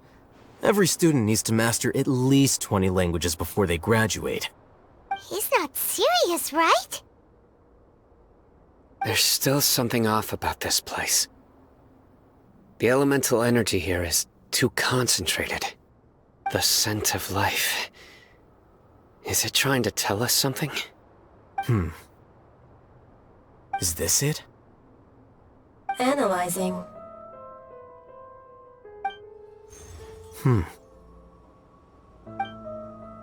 There seems to be a hidden message among these skeletal remains. Excellent. There's a device from the Scarlet King's civilization in this gravesite. I'll transmit the information over and project it for everyone to see. Isn't sharing knowledge against the Academia's rules? Yes. However, under the circumstances, I'd prefer you to see this for yourself. You'll understand after watching it.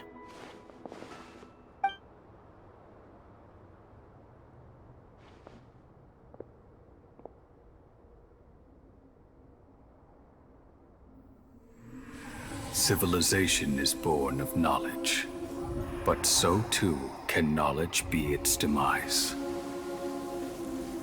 A disaster caught us unaware. It was knowledge that did not belong to this world. The Scarlet King brought this forbidden knowledge into our world, and it quickly spread like a plague. People's minds were filled with crazed whispers. Dark gray scales spread across their bodies. Even the land was stripped of its vigor. Only a desperate, deathly silence remained.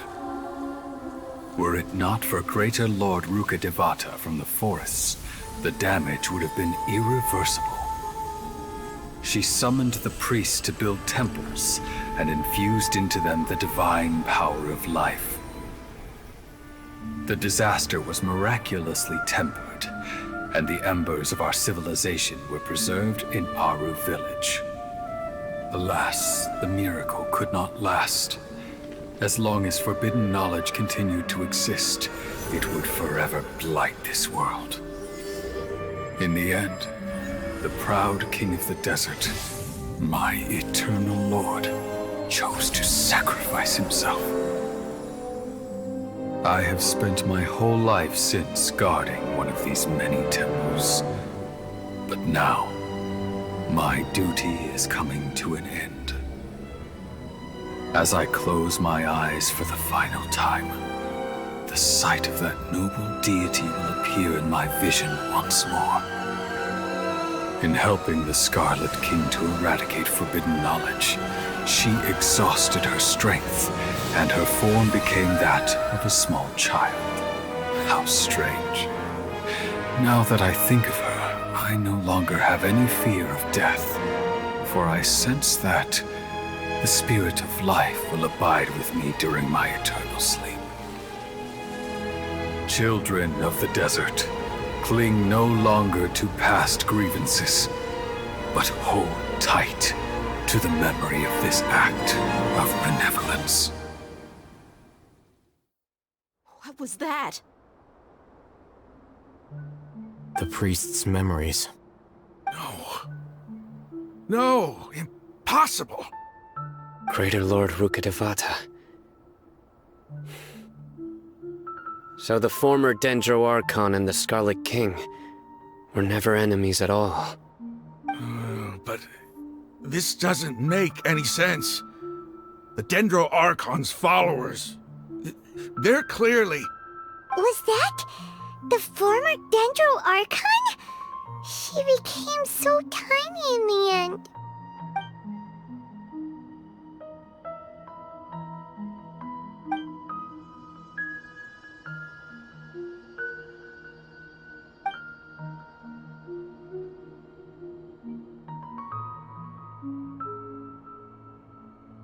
You might be distrustful of the Akasha, but there's no reason for you to doubt the Scarlet King's technology. You've just witnessed his priest's last words. I've never heard about any of this before. The surviving followers of the Scarlet King all gathered in Aru village. Our god did not make mistakes.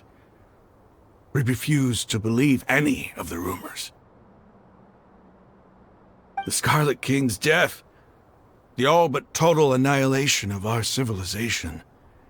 It was all Greater Lord Rukkhadevata's doing.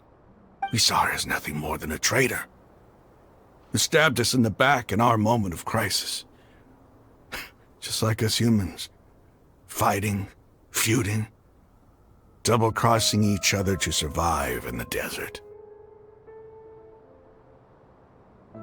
You were blinded by your prejudice.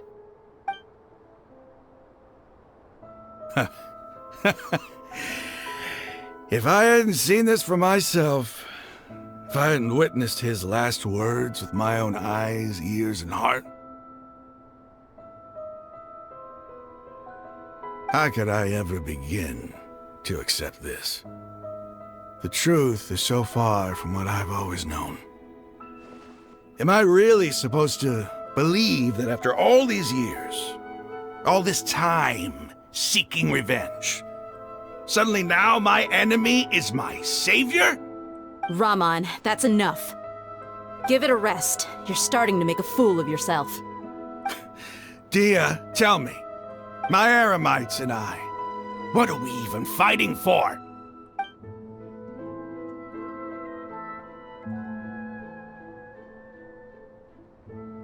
Hey, how you doing? I'll live. Thanks. I should probably go. Can't just stay here forever. What's your next move gonna be? Oh, I know what you're going to ask. I feel deeply ashamed of everything I've done. You'll get everything you're asking for. But please, give me some time. After everything that's happened here today, somehow I need to explain it to the others. It's not gonna be easy. Well, I guess that's for me to deal with. Dia, this is where our camp's located. Make a note of it. When would be a good time for us to go? Tomorrow. I'll convince everyone that we're all on the same side. And I'll return every last one of your your village keepers. We'll share our other resources with you too.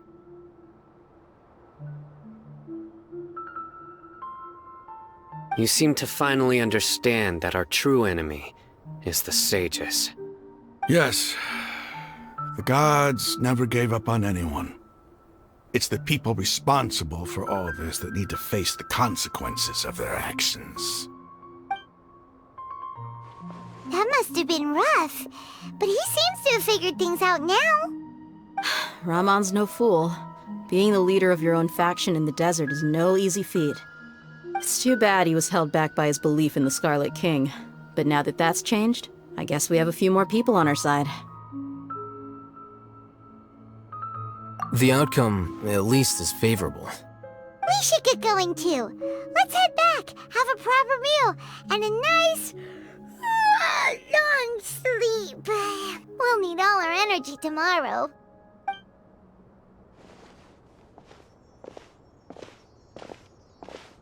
Sino, we're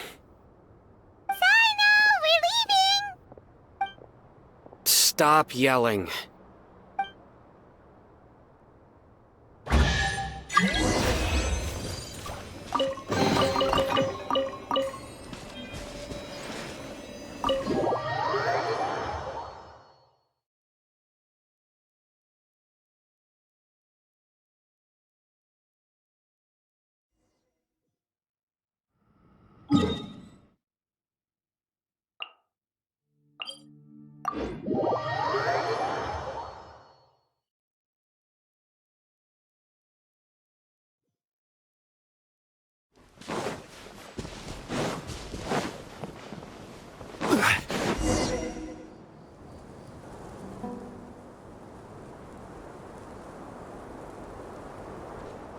Raman, we're here. Everything's been arranged. Someone will bring the village keepers back to Aru village shortly. I guess all I can say now is, thanks for agreeing to help. Don't mention it. I think we can both agree you went to hell and back for it. But we share a common cause now. From here on out, we're allies. Where are the perpetrators? I'll bring you to them. Follow me.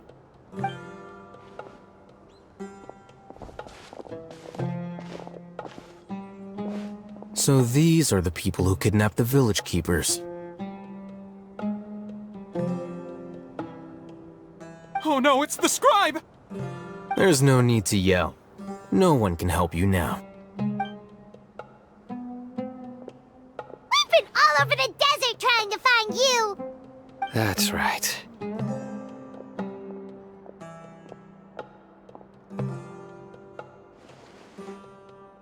General Mahamatra? No, no! Make it quick, please! Swift and painless! Whoa. The moment they set eyes on Sino, they turn pale like they've seen a ghost! You should have known that I would be coming for you.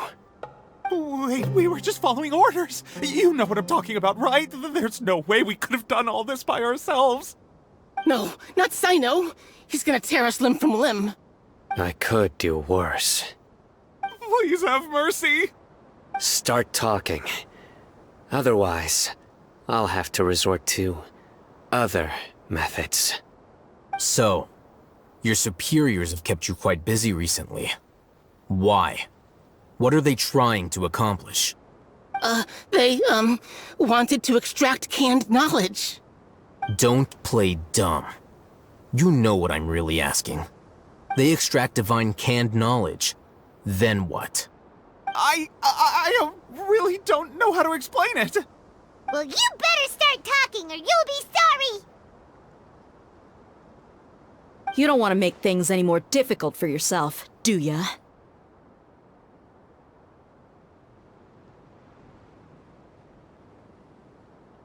Be my guest.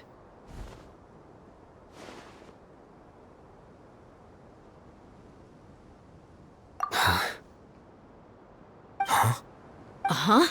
That sure didn't sound like a fancy metaphor or anything. You're serious, aren't you? How did you know? There's no use hiding it now. Yes, you're right.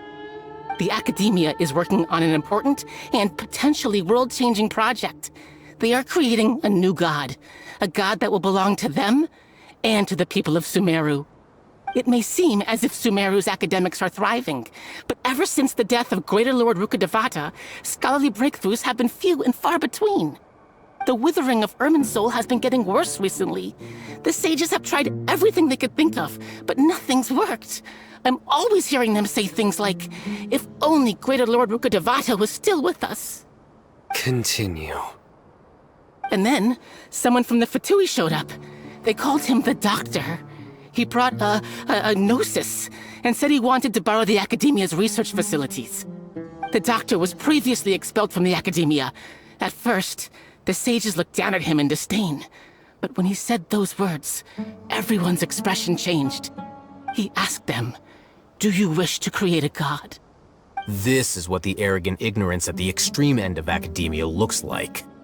First, the Academia spent a long time constructing a divine vessel, which was based on an exquisite humanoid puppet. After that, they harvested dreams via the Zeb-Zerus Festival Samsara, maximizing the Akasha's output. With the doctor's help, and the Akasha now functioning at maximum efficiency, they were able to use it to extract the power from the Gnosis and convert it into a divine core. Next, they decided that their new god needed to possess divine wisdom. For that to happen, they needed a huge quantity of divine canned knowledge. It adds up. But how do you determine whether the knowledge extracted is of divine origin? Call it an educated guess? The Academia has been trying to figure out the exact source of the Scholar's madness for centuries, but to no avail. Nobody can explain the cause of this phenomenon. Surely you can see what that implies, Scribe Alhaitham. If it's knowledge no mortal can comprehend, then it must be something only gods are able to decipher. In other words, it's the source of the God of Wisdom's omniscience and omnipotence.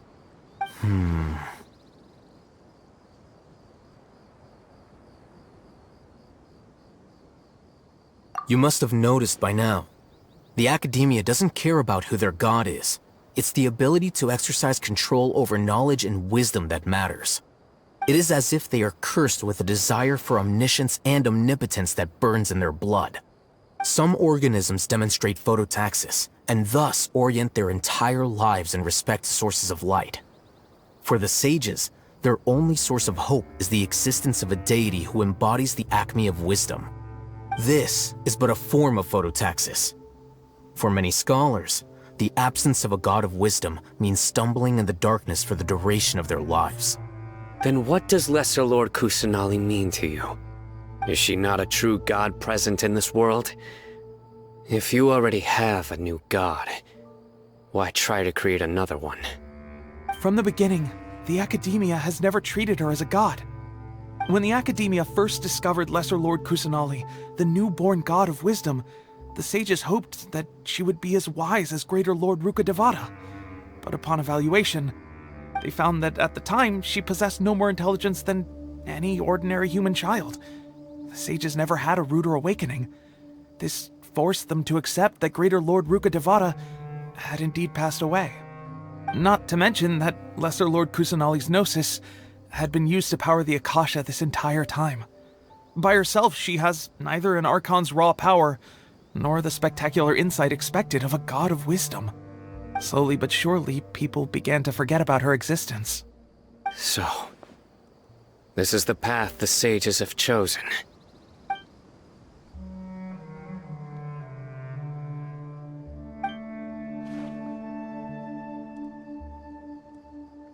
All right, let's try to keep our cool. If everyone's in a bad mood, then let's change up our scenery. Rahman, give me a few men to help us escort the village keepers back to the village. And these two scholars, they're coming too.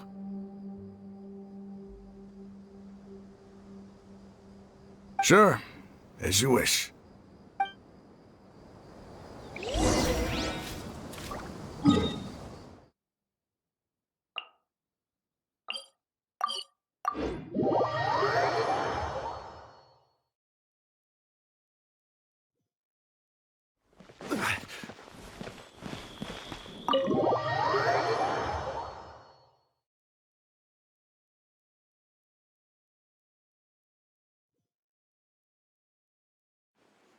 The village keepers you found have all been returned to their homes, and each one has a dedicated caregiver to look after them. The two new scholars are being kept under close supervision, too. Really great work, everyone. The atmosphere is so heavy.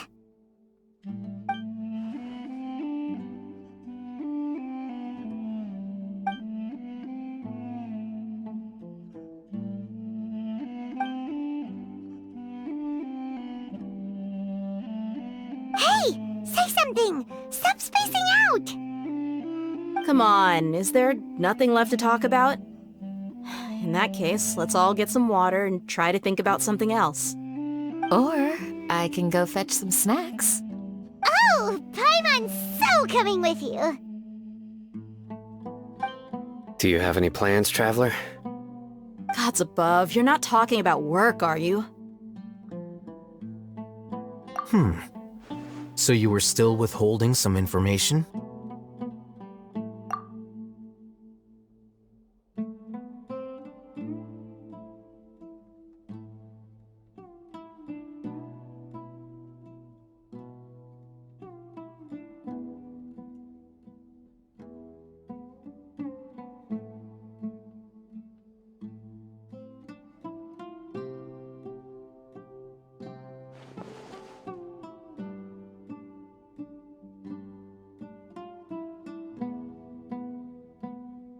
Even though we lived through all of this firsthand, it still feels super surreal to hear you talk about it again. What a whirlwind of a story. I felt like I was holding my breath the whole time. It seems like there'll be more issues to face in the days ahead than I'd anticipated. Still, now's a good time to make our next move. Now that Ramon's joined us, we'll be an even stronger team. It's time to make a plan. Indeed. These events are a flagrant transgression of the rules in every sense. We cannot allow it to continue. So, everyone, are we on the same page? Crush the sages and rescue our god. That is our ultimate goal. Well, let's brainstorm a little more about what other resources we can draw on. The next time we gather here, we must have a solid plan. Yep, it'll work out for sure.